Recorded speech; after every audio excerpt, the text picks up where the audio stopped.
ለ14000 የቤተልሔም ሕፃናት በጌታ ምክንያት አንገታቸው ተቀልቷል።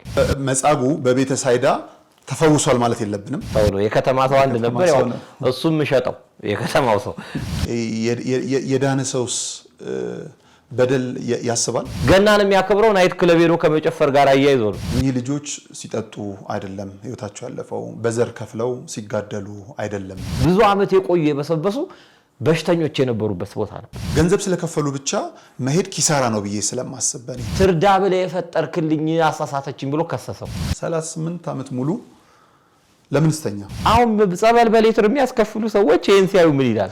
ራሱ መጻጉ የተፈወሰበት ቦታ የት ነው? አሁን ቤተ ሳይዳ ሌላም አለ። ያዳነኝን አላቀው። ይሄ ትልቅ ችግር የብዙዎቻችን ችግር። እናቶች በባህሪያቸው ደካማ ናቸው።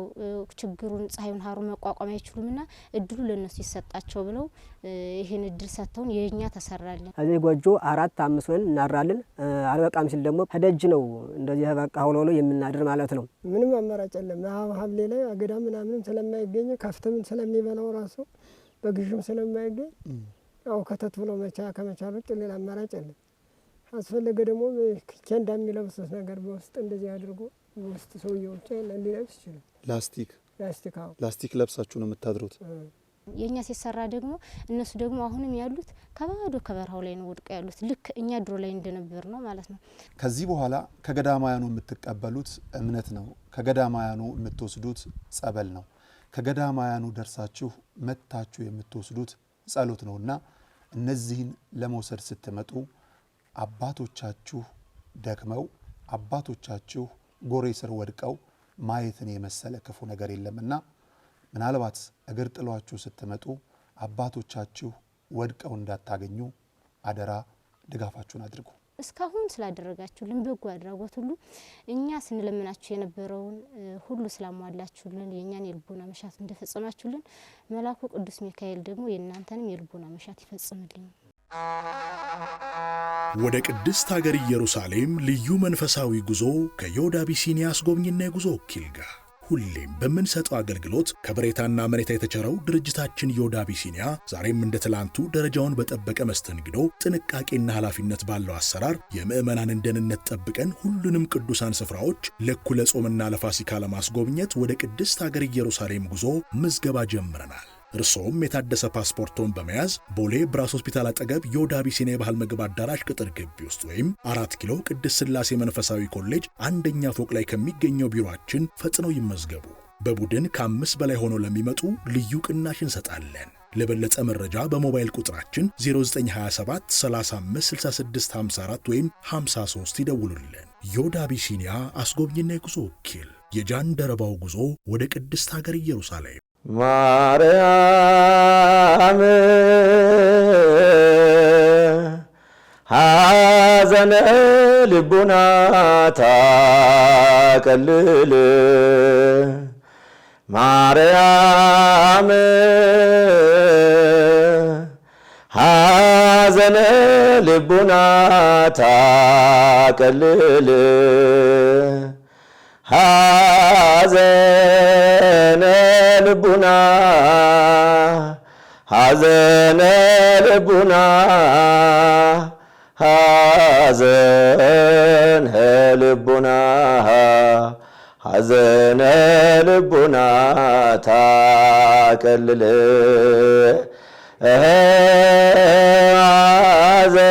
ሐዘነ ልቡና ሐዘነ ልቡና ሐዘነ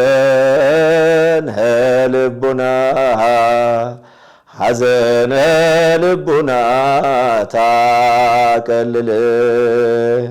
በስመ አብ ወወልድ ወመንፈስ ቅዱስ አሐዱ አምላክ አሜን። ሰላም ጤና ይስጥልን ክቡራን ተመልካቾቻችን እንደምናላችሁ። ይህ ነጋሽ ሚዲያ ነው። ጋዜጠኛ ነጋሽ በዳዳ ነኝ። ከኔ ጋር ቆይታን ስለምታደርጉም ከልብ አመሰግናለሁ። ሳምንት እንግዲህ በአቡነ ገብረ መንፈስ ቅዱስ ዓመታዊ ክብረ በዓል ምክንያት መጻጉዕን ዘወትር አርብ ወደ እናንተ ማድረስ ባለመቻላችን ብዙዎቻችን ደግሞ በጣም በሚያስገርም መልኩ ደውላችሁም ሊቀ ኅሩያን መምህር ደረጀ ግርማ የታሉ ሲሉ ስትጠይቁን ነበርና እንግዲህ ዛሬ ነው ፈቃዱ ሆኖ ተገናኝተናል። ሊቀ ኅሩያን እንኳን ደህና መጡ። እንኳን ደህና ቆያችሁ። ባለፈው ሳምንት የእውነት በጣም በሚገርም መልኩ በዚህን ያህል ስልክ ተደውሎልኝ አያውቅም ፕሮግራም ሲቋረጥና ብዙዎች ሊቀ ኅሩያን የታል ሲሉ ነበሩና የኔና የእርሶ ጥፋት እንዳልሆነ ግን ክብረ በዓል ስለነበረ ለዕለቱ ሰተን እንደሆነ እንዲያውቁልን እንግዲህ ይቅር ይበለን ብለናል። እንግዲህ ክብረ በዓሉን አክብረን ደስ ብሎን ለሀገራችንም በረከት ይሆናል ባልንበት ክብረ በዓል በእርግጥም ይሆናል። ከዛ መልስ ደግሞ ወላይታ አካባቢ ላይ የሰማነው ሀዘን እጅግ ልብን የሚሰብር ነው። በሻሸመኔ ያሉ ክርስቲያኖች በጣም በሚያሳዝን በሚያስደነግጥ መልኩ ህይወታቸው አልፏል። ነፍስ ይማር ማለት ይጠበቅብናልና እኚህ ልጆች ሲጠጡ አይደለም ህይወታቸው ያለፈው፣ በዘር ከፍለው ሲጋደሉ አይደለም ህይወታቸው ያለፈው፣ ከአባታቸው ቤት ሲመለሱ ነውና ወደ አባታቸው የሄዱት። ደው ነፍስ ይማር ብንል ሊቀ ኅሩያን። አዎ የሚያሳዝን ዜና ነው። ማሳዘኑ ግን ለኛ ለሰዎቹ አክሊል ክብር ጸጋ። እንደውም አንድ ጊዜ ከአኃት አብያተ ክርስቲያናት ባንዱ በአሸባሪዎች ብዙ ክርስቲያኖች ተገድሎባቸው ጋዜጠኛው ወደ ጳጳሱ ቀርቦ በጣም ነው ያዘነው፣ ቤተክርስቲያናችሁ ብዙ ልጆች ሞቱባችሁ ያሳዝናል ሲሏቸው አይ ብዙ ሰማዕታት አግኝታቸዋል ደስ ይበላችሁ ነው የሚባለው ብለው ጋዜጠኛውን አርመውታል። ጠርጠሉስ የተባለው ወይም ተርቱሊያን የተባለው የቤተክርስቲያናችን ሊቅ ወይም በታሪክ የምንጠቅሰው ታላቅ አባት የሰማዕታት ደም ለቤተክርስቲያን ዘር ሆነ ነው የሚለው። ቤተክርስቲያን የምትበቅለው ቤተክርስቲያን የምትተከለው በሰማዕታት ደም ነው። መሰረቷ ክርስቶስ ነው። ስለዚህ ቤተክርስቲያንን ያጸናት ቤተክርስቲያን ለዚህ ያደረሳት እንዲህ ያለው የሰማዕታት ደም ነው። ንጹህ ስንዴ ተበጥረው ተዘጋጅተው ንስሐ ገብተው እግዚአብሔርን ሲያገለግሉ በቅዳሴው በማይሌቱ በሰዓታቱ በንግሱ ተሳትፎ ሲመጡ እንደዚህ አይነት ነገር ሲገጥማቸው እንግዲህ አካሄዳቸው እግዚአብሔር በፈቀደው መንገድ ነውና የሄደው። በራዕየ ዮሐንስ ምዕራፍ 14 ቁጥር 14 ላይ በጌታ የሞቱ ሙታን ብፁዓን ናቸው ስራቸው ይከተላቸዋል ነው። በጌታ ነው የሞቱት እነዚህ ሰዎች እግዚአብሔርን ሲያገለግሉ አዎ የገብረ መንፈስ ቅዱስ ክብራቸውን እሳቸውን ያከበረውን እግዚአብሔር ሲያገኑ እንደዚህ አይነት ሀዘን ስለደረሰባቸው ባይን መለየታቸው ያሳዝናል። ክርስቶስ እንደሚያስነሳው ያወቀ ለአልዓዛር አልቅሷል። ማልቀሱ ማዘኑ እንደ ሰውኛው ይገባል። ግን ፍጻሜው ምንድነው? ከልደት ቀን ይልቅ የሞት ቀን ይሻላል ነው የሚለው። ወደ ሰርግ ቤት ከመሄድ ወደ ሀዘን ቤት መሄድ ይሻላል ነው የሚለው። ስለዚህ ከሞት ባሻገር ህይወት ከመቃብር ማዶ ተስፋ እንዳላቸው ስለምናቅ በእግዚአብሔር መንግስት በክብር ይቆማሉ። 14000 እልፍ የቤተልሔም ሕፃናት በጌታ ምክንያት አንገታቸው ተቀልቷል። ቤተክርስቲያን ሰማዕት አድርጋ እስከ ዛሬ ድረስ ስማቸውን ታነሳለች። ቤተክርስቲያን መቼም ማትረሳቸው እነዚህን ሰዎች።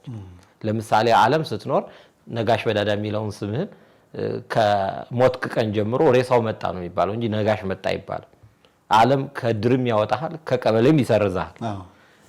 ግን ቤተክርስቲያን በ40ና በ80 ቀን በሰጠች ስም ወልደ ማርያም ወለተ ማርያም እያለች ስታነሳ ትኖራለች።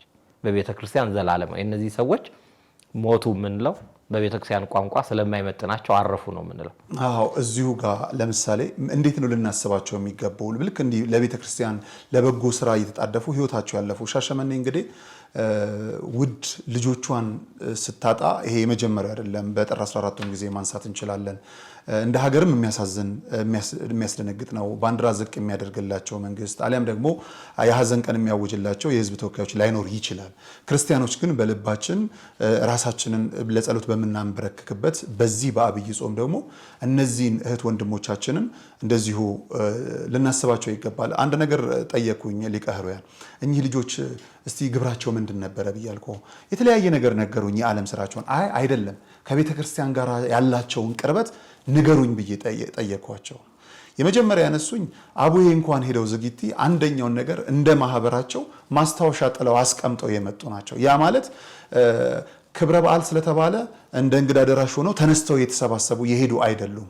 ለቤተ ክርስቲያን አገልግሎት የተፋጠኑ አገልጋይ ቢመጣ አገልጋዩን የሚመልሱ ቤተ ክርስቲያን ችግር ቢመጣባት ከፊት የሚቆሙ እንደውም ምን አሉኝ፣ ሻሸመኔ ላይ እንዳለው ወቅታዊ ጉዳይ ቤተ ክርስቲያን ጠንካራ የሚባሉ ልጆቿን ነው ያጣቸው። በአንዴ 5-6 አስክሬን ደርድሮ መቅበር ይከብዳል የሚል ነገር ነገሩኝና እኚህ ልጆቻችን እኚህ እህት ወንድሞቻችን እንዴት እናስባቸው የሚለውን አድርገን ወደ መጻጉዕ ወደዚህኛው ሳምንት እንመለሳለን። ጥሩ እንግዲህ ብዙ ጊዜ ሞት ህንጻ ላሊበላ ሁሌ አዲስ ይባላል። ሞትና ህንጻ ላሊበላ ሁሌ አዲስ፣ ሞት ግን አብሮ የሚኖር ነገር። የሚገርመው ዝግቲ ላይ ገና መሰረት ሲቆፈር 10 ሰው ጉድጓድ ውስጥ ገብቶ ሞቷል። ያንን በለቅሶ በዋይታ በጭንቅ ብዙ ታልፏል። አሁን ይሄ ደግሞ ገጥሟል። ሻሸመኔ የመከራ ቦታ ናት። ብዙ ጊዜ መከራ ደግሞ ያጸናል። አንድ ማዕድን ቆፋሪ ያገኘውን ወርቅ ዝም ብሎ ወርቅ ነው ብሎ አይሸጠውም፣ በሳት ይፈትነዋል። ከዛ በኋላ ንጹህ የበራ ወርቅ ሆኖ ይወጣል ማለት ነው። ስለዚህ ክርስትና የሜዳ ላይ ግልቢ አይደለም፣ የመሰናክል ሩጫ ነው። በቃ ይሄ ፈቃድ እግዚአብሔር ሆኗል። ማንም ሰው ሰውን አይጎዳው። ሰውን ልግደለውም ቢል አይገልም። ማን ሲፈቅድ ነው? እግዚአብሔር ሲፈቅድ ነው። ኢዮብ 10 ልጆቹን ሲቀብር አላስታመማቸው። እግዚአብሔር ሰጠ፣ እግዚአብሔር ነሳ፣ እግዚአብሔር ስም እየተመሰገነ ይሁን ያለ። ካህኑ ኤሊ 2 ልጆቹን ሲያጣ ታቦተ ጽዮን ስትማረክ አንድ ነገር ብቻ ነው የተናገረው፣ እሱ እግዚአብሔር ነውና የወደደውን ያድርግ። አሁን በእግዚአብሔር ስራ ገብተን ልክ አልነበረም ልክ ነው እንዲህ ነው አንልም። በዚህ መልኩ እንዲጠሩ ከዚህ ጭምልቅ ካለች በዘረኝነት ከቆሰለች ዓለም ወደ እረፍት ከገቡ በኋላ መውጣት ካገኙ በኋላ ማጣት የሌለባትን ርስት መንግስተ ሰማያትን ማግኘት ነው ለነሱ። ቅድም አንተ ብለዋል፣ ሲጠጡ አይደለም፣ በዝሙት ተይዘው አይደለም፣ ክፉ ቦታ አይደለም። መልአከ ሞት ኬታ መጣቸው ሲባል ቀድሰው አወድሰው አመስግነው ዘምረው እግዚአብሔርን አክብረው ሲማማሩ ቆይተው ገንዘባቸውን ጊዜያቸውን ጉልበታቸውን ለእግዚአብሔር ሰጥተው ሲመለሱ ነው እግዚአብሔር እንዲህ በተቀደሳችሁበት ሰውነት ተጠሩ ብሎ በፈቃዱ ነው የወሰዳቸው። ስለዚህ እኛ ምንም ልናረጋ አንችል። አንድ የምንለው ነገር ምንድነው? ልበ አምላክ ዳዊት እንዳለው እኔ ወደ ልጄ ሄዳለሁ እንጂ ልጄ ወደ እኔ አይመጣም፣ እኔም እናንተም ነገ ወደ እነሱ እንሄዳለን። ግን የምንጠራበት መንገድ የትኛው ነው? አጠራራችን ከየት እንጠራ ይሆን? አንድ በጣም ያረጁ ሰው አትሮንስ ስር ቁጭ ብለው ይማሩ ነበር። አሁን ከዚህ በኋላ አስተምሩበት አርጅተዋል፣ ምን ሊያረጉበት ነው ሲባሉ እንደው መልአከ ሞት ኬታ አገኘው ሲባል ከጠጅ ቤት ከሚል ከአትሮንስ ስር።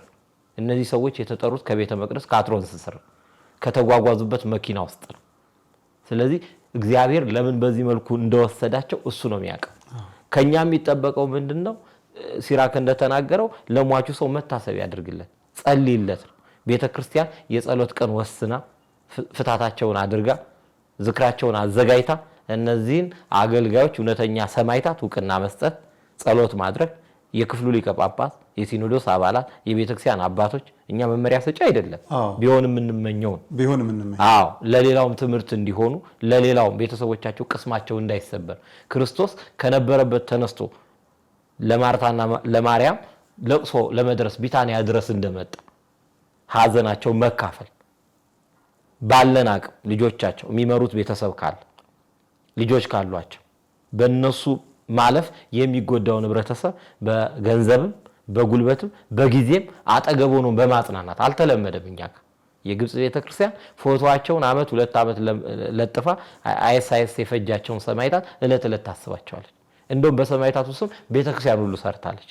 እቺ ቤተክርስቲያን ጠርቀም ማርጋ በሻሸመኔ በጅጅጋ በተለያዩ ቦታዎች በየጊዜ አላውያን የሚያደርሱት አይዛብ የሚያደርሱት እንዲህ አይነት አደጋ ከቤተክርስቲያን አገልግሎት ጋር በተያያዘ በሚደርስበት ሰዓት ሰብሰብ አርጋ የምታስብበት ሰማይታትን ስማቸውን የምታነሳበት የሆነ ማስታወሻ ብታስቀምጥላቸውና በጸሎት እንዲታሰቡ ሁሉ ጊዜ ቤተክርስቲያን ቤተሰቦቻቸው የሚጎበኙበት የሚረዱበት የሚደገፉበት ሚንስ ቢመቻች ሻሸመኔ ሩቅ አይደለም ጉዞ ማዘጋጅቶ ቦታው ሄዶ በእውነት አጋርነት መግለጽ ቢቻል አለው ማለት ቢቻል ባለን አካውንታቸው ከታወቀ ሚዲያዎች ሌላውን ቶፈንቶ ከመስራት የገላ አባ ገሌ እንዲ ነው መምሬ ገሌ እንዲ ነው ከምን የነዚህን ሰዎች አካውንት በማስተዋወቅ ችግር ላይ ያሉት እንዲደገፉ በማድረግ ጊዜያዊ ኮሚቴ አዋቅሮ ያቀምን ማድረግ ለነፍሳቸው ደግሞ እግዚአብሔር በረፍት በመንግስተ ሰማያት እንዲጎበኛቸው ደግሞ ጸሎት ማድረግ ዕውቅና መስጠት ማበረታታት። ቤተክርስቲያን ብዙ ምዕመናንን ከሰርግ ቤት ይልቅ በለቅሶ ቤት ታገኛለች። ታው ኩርምት ባለበት ሰዓት ልቡን የሚነካ ወንጌል መምራት በቦታው ዘማሪያን እየተገኙ በድንኳኑ በማስተማር ቤተሰቦቻቸውን መጠገን እንደው በስም ያጽናናውን እኮ የሚል ቃል ኪዳን ነው አይደል ያለው። እግዚአብሔር ያጽና ብሎ እኮ ሄዶ ሐዘንተኛ ማጽናናት ለመንግስተ ሰማያት ክብር የሚያዝሩ እኮ ብፁዓን ናቸው ነው የተባለው። ስለዚህ በዚህ ጉዳይ ያዘኑትን ማጽናናት በራሱ ዋጋ አለው። ስለዚህ ዋጋ ብንሻማ ከጎናቸው ብንቆም ትኩረት ቢሰጥ በጣም ነው የማመሰግነው። እንግዲህ ለሻሸመኔ ላይ ያላችሁ ክርስቲያኖች ከዝግቲ ሲመለሱ ህይወታቸውን ላጡ በሙሉ ለቤተሰብም ለወዳጅም ለዘመድም በአካባቢው ላለ ምእመንም በመላው ዓለም ያሉ ክርስቲያኖች እንዲሁም ሐዘናቸው ተካፋይ ለሆኑ ሁሉ መጽናናትን እንመኛለን። ማርያም የልብን ሐዘን ታቀላለች ማርያም የልብን ሐዘን ታቀላለች የልብን ሐዘን የልብን ሐዘን የልብን ሐዘን የልብን ሐዘን ታቀላለች የልብን ሐዘን የልብን ሐዘን የልብን ሐዘን የልብን ሐዘን ታቀላለች። የምስራች እንኳን ደስ ያላችሁ። ብዙዎች ያለቀሱበት፣ መነኮሳት የተፈተኑበት፣ ምዕመናን የተረባረቡበት፣ መልአኩ ቅዱስ ሚካኤል ታምሩን የገለጠበትን ገዳም ኑ አብረን እንሳለም። በድጋሜ እንኳን ደስ ያላችሁ። የሙታንሳ ማር ቅዱስ ሚካኤል አንድነት ገዳም የተጠናቀቀውን የእናቶች በዓት ተመልክተን የቀረውን የአባቶች በዓት ለማስጀመር ብሎም የጌታችን የመድኃኒታችን የኢየሱስ ክርስቶስን ጾም ጸሎት አብረን በገዳሙ ሱባኤ ለመያዝ ይፍጠኑ። የጉዞ መነሻ ቀን መጋቢት 25 2017 ዓ.ም፣ መመለሻ ቀን ሚያዝያ 2 ቀን 2017 ዓ.ም። የጉዞ ዋጋ ምግብ ማረፊያና ትራንስፖርትን ጨምሮ 3500 ብር። አዘጋጅ የሙታንሳ ማር ቅዱስ ሚካኤል አንድነት ገዳም።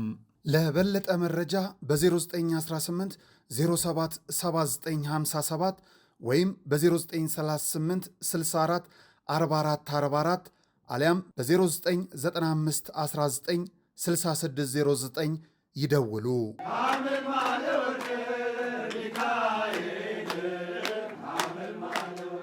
በስመ አብ ወወልድ ወመንፈስ ቅዱስ አሐዱ አምላክ ዘላለም ሥላሴ። ውድ ልጆቻችን፣ በመላው ዓለም ያላችሁ ኦርቶዶክሳውያን ተዋሕዶ ልጆች እኛን አባቶቻችን እናቶቻችን ብላችሁ አስባችሁ ለእኛ ቅድስት ሀገር ኢየሩሳሌም እንድንሄድ እጃችሁን የዘረጋችሁ እግዚአብሔር አምላክ ለእናንተም ጸጋውን አብዝቶ አስፍቶ ይስጥልን። ያው እኛ ያላሰብነው ነገር ነው ያገኘነ። ያው ሌላው የነበረና ሀሳብ ገዳሞታችን በዚሁ ስንል ነበርና እስቲ እንዲያው እግዚአብሔር ቅድስና የተወለደባትን የተጠመቀባትን ብዙ መከራ የተቀባለባትን ሀገር ይዩዋት ብላችሁ ይህን ሀሳብ ከልቦናችሁ አስርጻችሁ ስላደረጋችሁልን ትብብር ምንም በእኔ አንደበት ተገልጾ አያበቃም። እግዚአብሔር ግን የጸጋ ባለቤት የስጦታ ባለቤት የሀብት ባለቤት ነውና ይህንን አስባችሁ ይህን ብናደርግ የጸጋ ይደረግልናል ብላችሁ ከራሳችሁ አስቀድማችሁ እኛና አባቶቻችን እናቶቻችን ቢሄዱ የተሻለ ነው ይዩዋት እስቲያችን ሀገር ብላችሁ ስላደረጋችሁ ስጦታ እግዚአብሔር በሰፊው ጸጋው ይለግስላችሁ። በገንዘብ በሀብት በዕድሜ በልጅ በበረከት ያተረፍርፋችሁ። ከዚያ ደግሞ በሰማይ ያማረሽውን ቦታ ያማረሽውን ገነት ያማረሽውን የወርቅ ቤት ያዘጋጅላችሁ እግዚአብሔር። ያው እንግዲህ የስጦታው ባለቤት ልቦናን የሚያውቀው እሱ ነውና ባደረጋችሁት ልክ አውቆ እሱ የሀብቱ ባለቤት ይስጣችሁ። አመሰግናለሁ። እንደ ግሌም እንደ ገዳማውያኑም እናመሰግናለን። እግዚአብሔር ይስጥልን። መልአኩ ቅዱስ ሚካኤል ዋጋቸውን ይስጣችሁ። በውጭም በውስጥም የምትገኙ ኦርቶዶክሳውያን ያው ስላደረጋችሁት በጎነት በጣም እናመሰግናለን። ትናንት ለገዳማችን ድረሱልን ስንል ደረሳችሁልን። ዛሬ ደግሞ እኛ ምንም ሳናስበው እኛ ሁሌም የምንቆረቆርላት ሁሌም የምናስብላት ለሙታንሳ እሷ ከደህና ደረጃ ደርሳ ለማየት እንጂ እኛ ቅድስት ሀገር ኢየሩሳሌም እንሄዳለን ብለን አስበንም አልመንም አናውቀውም። ምክንያቱም እንኳን ከሀገር ውጭ ያሉትን የበረከት ቦታዎች ከሀገር ውስጥ ያሉትን እንኳን ለአንዳንድ ስርዓትም እንኳን ሄደን ለማየት የማናገኝበት እድሉ የማይቀናን ወይም የማይሳካልን ጊዜ ነው የነበረ። ዛሬ ግን እግዚአብሔር ይመስገን እናንተ ምንም አሳሳቢው እግዚአብሔር ቢሆንም እናንተ ደግሞ ከሱ በበታችሁ ናችሁ ተጨምራችሁ ይህን በጎ አድራጎት ይህን በጎ ስራ ስላሰባችሁልን እኛ እግዚአብሔር አምላክ ውለታችሁን ይክፈላችሁ። ምክንያቱም እኛ አስበነው አናውቅምና እኛ ያላሰበውን ነገር ከእግዚአብሔር ጋር ተባብራችሁ ይህን መልካም በጎ አድራጎት ስታደርጉ እኔ በእውነት የማስብበት የምናገርበት አንደበት የለኝም እንጂ እናንተ ከፍ ያለ ምስጋና ነበር። እግዚአብሔር ይስጥልን ለኛ ስላደረጋችሁ ሳናስበው ስላደረጋችሁት በጎነት። ለእናንተ ደግሞ ፈጣሪ አምላክ እናንተ ከምታስቡትም ወይም ደግሞ እናንተ ሳታስቡት ቀርታችሁ በጎ ነገር የቀራላችሁ ነገር እግዚአብሔር አምላክ ልክ እንደኛው ሳታስቡት ደግሞ ያላሰባችሁትን ጸጋና በረከት ረድኤት ይስጣችሁ። አመሰግናለሁ። ወደ እዚህኛው ሳምንት ጉዳያችን እንምጣ። በጣም የሚገርም ሳምንት ላይ ነው ያለ ነው። ብዙዎቻችን በስጋ ታመናል፣ ብዙዎቻችን በመንፈስ መዳን መንጻት እንፈልጋለን። ይህንን ደግሞ ከዚህኛው ሳምንቱ ጋር አስተሳስረን እንድናይ ነገር ለራስ ይቀርብልህ መጻጉዕ ነው ያሳለፍነው ሳምንት የዮሐንስ ወንጌል ምዕራፍ 5:14ን መነሻ እናድርግና ወንጌሉን አንብቤው ወደ ውይይታችንና በጣም ጥሩ ወደዛ እናመራለን። የዮሐንስ ወንጌል ምዕራፍ 5 ጌታችን መጻጉዕን እንደፈወሰው። ከዚህም በኋላ በአይሁድ በዓል እንዲህ ሆነ፣ ጌታችን ኢየሱስ ወደ ኢየሩሳሌም ወጣ። በኢየሩሳሌምም በበጎች በር አጠገብ መጠመቂያ ነበረች። ስሟንም በዕብራይስጥ ቤተ ሳይዳ ይሏታል። 5 እርከኖችም ነበሯት። በዚያም ዕውሮችና አንካሶች ሰውነታቸውም የሰለለ ብዙ ድውያን ተኝተው የውሃን መናወጥ ይጠባበቁ ነበር። የእግዚአብሔር መልአክ ወደ መጠመቂያው ወርዶ ውሃውን በሚያናውጠው ጊዜ ከውሃው መናወጥ በኋላ በመጀመሪያ ወርዶ የሚጠመቅ ካለበት ደዌ ሁሉ ይፈወስ ነበርና፣ በዚያም ከታመመ 38 ዓመት የሆነው አንድ ሰው ነበር። ጌታችን ኢየሱስን ያን ሰው በአልጋ ተኝቶ ባየ ጊዜ በደዌ ብዙ ዘመን እንደ ቆየ አውቆ ልትድን ትወዳለህን አለው። ድዌውም መልሶ አዎን ጌታ ሆይ፣ ነገር ግን ውሃው በተናወጠ ጊዜ ወደ መጠመቂያው የሚያወርደኝ ሰው የለኝም። እኔ በምመጣበት ጊዜ ሌላው ቀድሞኝ ይወርዳል አለው። ጌታችን ኢየሱስም ተነሳና አልጋህን ተሸክመ ሂድ አለው። ወዲያውኑም ያ ሰው ድኖ አልጋውን ተሸክሞ ሄደ። ያቺም ቀን ሰንበት ነበረች። አይሁድም የዳነውን ሰው ዛሬ ሰንበት ነው፣ አልጋህን ልትሸከም አይገባህም አሉት። እርሱም መልሶ ያዳነኝ እርሱ አልጋህን ተሸክመ ሂድ አለኝ አላቸው። አይሁድም አልጋህን ተሸክመ ሂድ ያለ ሰውዬ ማን ነው ብለው ጠየቁት። ያ የተፈወሰው ግን ያዳነው ማን እንደሆነ አላወቀውም። ጌታችን ኢየሱስም በዚያ ቦታ በነበሩበት ብዙ ሰዎች መካከል ተሰውሮ ነበርና፣ ከዚያም በኋላ ጌታችን ኢየሱስ ያን ያዳነውን ሰው በቤተ መቅደስ አገኘውና እነሆ ድነሃል፣ ግን ከዚህ የባሰ እንዳያገኝህ ዳግመኛ እንዳትበድል ተጠንቀቅ አለው። ያም ሰው ሄዶ ያዳነው ጌታችን ኢየሱስ እንደሆነ ለአይሁድ ነገራቸው። ከዚህ በኋላ ለውይይታችን መነሻ ይሆናል ብዬ አስባለሁ። እዚህ ላይ ብዙ የምናያቸው ነገሮች አሉ። በጣም የምናነሳቸው ነገሮች በደንብ የምንመለከታቸው አሉ። እነሱ እንዳሉ ሁሉ ግን መጻጉዕ ማን ነው? 38 ዓመት ሙሉ ለምን ስተኛ? ከሱ እንነሳ። መልካም እንግዲህ ስለ ቃሉ አምላካችን ስሙ የተመሰገነ ይሁን። አሜን። እንግዲህ መጻጉዕ ማለት አንድ ጊዜ እንደው በቤተክርስቲያን በር ሳልፍ ምን እንትና ላይ ሰባኪው ያስተምራል። አንድ መጻጉዕ የሚባል ሰውዬ ነበረ፣ እሱ ዳነ እያለ ማለት ነው። ቀጥታ የሰውየው ስም አድርጎ ነው ሲናገረው የነበረው። መጻጉዕ የበሽተኛው ስም መጻጉዕ ማለት የሰውየው ስም፣ ለምሳሌ ነጋሽ እንደማለት። ብዙዎቻችን አረዳድም እንደዛ ነው። አዎ። እና ግን አይደለም። መጻጉዕ ማለት በግዕዝ ቃል ሆኖ በሽተኛ ማለት። በዚህ ሳምንት በቅዱስ ያሬድ የዜማ አከፋፈል በሽተኞች ህሙማን የሚታሰቡበት ሳምንት ነው እንጂ ሰውየው በትርጓሜም በመጽሐፉ ቃልም ስሙ አልተጠቀሰም። ከስሙ ጋር እግዚአብሔር አንዳንዴ ከስም ጋር ጭቅጭቅ የለውም። ለምሳሌ ፋሲካን የት እናዘጋጅልህ ሲሉት እገሌ ቤት ነው ያላቸው። ብዙ ጊዜ ስም አያስጨንቀው። ስለዚህ የሰውየው ስም ማን ሆነ አባቶችም አልተጨነቁም። ግሪኮች ኢያይሮስ ሌላም የሚል ስም ሰጥተውታል። ግን ይሄ ሰውዬ ስሙ ሌላ ነው። የተጾ ስም የሚባለው የመጠሪያ ስሙ ሌላ ነው። የተጠራው እዚህ ጋር በግብር ስሙ ነው አባቶቻችን መጻጉዕ ያሉት ወይም በሽተኛ ያሉት። ስለዚህ መጻጉዕ ማለት በሽተኛ ማለት ነው። በሽተኛ ማለት ነው። እዚህ ሂደት ላይ በጣም ከሚገርመኝ ነገር ጌታችን መድኃኒታችን ኢየሱስ ክርስቶስ አዳኝ ሆኖ ሳለ ፈቃድ ነበር ሲጠይቅ የነበረው። ለምን ያንን ማድረግ ፈለገ? አይቶታል። መፈወስ ነበረበት። ቀጥታ ልትድን ትወዳለህ ሲለው ነበር የጠየቀው። ከሱ ሐሳብ በፊት የሚቀድሙ ሐሳቦች አሉ። እንደ መጽሐፍ ቅዱስ ቅደም ተከተል ጌታችን መድኃኒታችን ኢየሱስ ክርስቶስ የፋሲካን በዓል ለማክበር ወደ ከተማ ወጣ። ጌታችን በነገራችን ላይ ኑሮ የነበረው ኢየሱስ ክርስቶስ ኑሮ የነበረው በገጠር እንዳየው በገሊላ የገሊላ ሰዎች ሐዋርያቱን በአብዛኛው ስትመለከት 10 በላይ እዛ የገሊላ ሰዎች ናቸው። አንደኛው የቃና ናትናኤል የቃና ሰው ነው። ከዛ አስቆሮቱ ይሁዳ እሱ የኢየሩሳሌም ሰው ነው። የከተማ ሰው አንድ ነበር ያው እሱም ሸጠው የከተማው ሰው እና ጌታ አራት ጊዜ ብቻ ወደ ከተማ የወጣው መቀመጫው ኢየሩሳሌም አልነበረም። ለበዓል ይወጣ ነበር እንጂ ከሚኖርበት በቅፍርናሆም በገሊላ በዚያ ዙሪያ ነበር የሚያስተምረው። ከተማው ካታ ጫጫታ ስላለው ከተማ እንኳን ሲገባ የሚውለው በደብረ ዘይት ተራራ ላይ አንዲት ዋሻ አለ ኤሎይን የምትባል ዋሻ። በዛች ዋሻ ውስጥ ነበር ጌታችን ተገልሎ የሚኖር። ሰው ቤትም አያድርም ነበር። አሁን አባቶቻችን ወደ ከተማ ሲመጡ መናንያን የድሮቹ ቤተክርስቲያን ፈልገው ጥግ መቃብር ቤት ያርፋሉ። ሰው ቤት አያርፉ። ጌታም በዋሻ ነበር የሚያርፈው። ስለዚህ አንድ ይሄ ሶስተኛው ፋሲካ ይመስላል ይላሉ አባቶቻችን። የትኛው ፋሲካ እንደሆነ አልተጻፈም። ከወጣበት ፋሲካ በዚህ ፋሲካ በአራተኛው ፋሲካ ነው የሰቀሉት ወደ ኢየሩሳሌም መጥቶላቸው።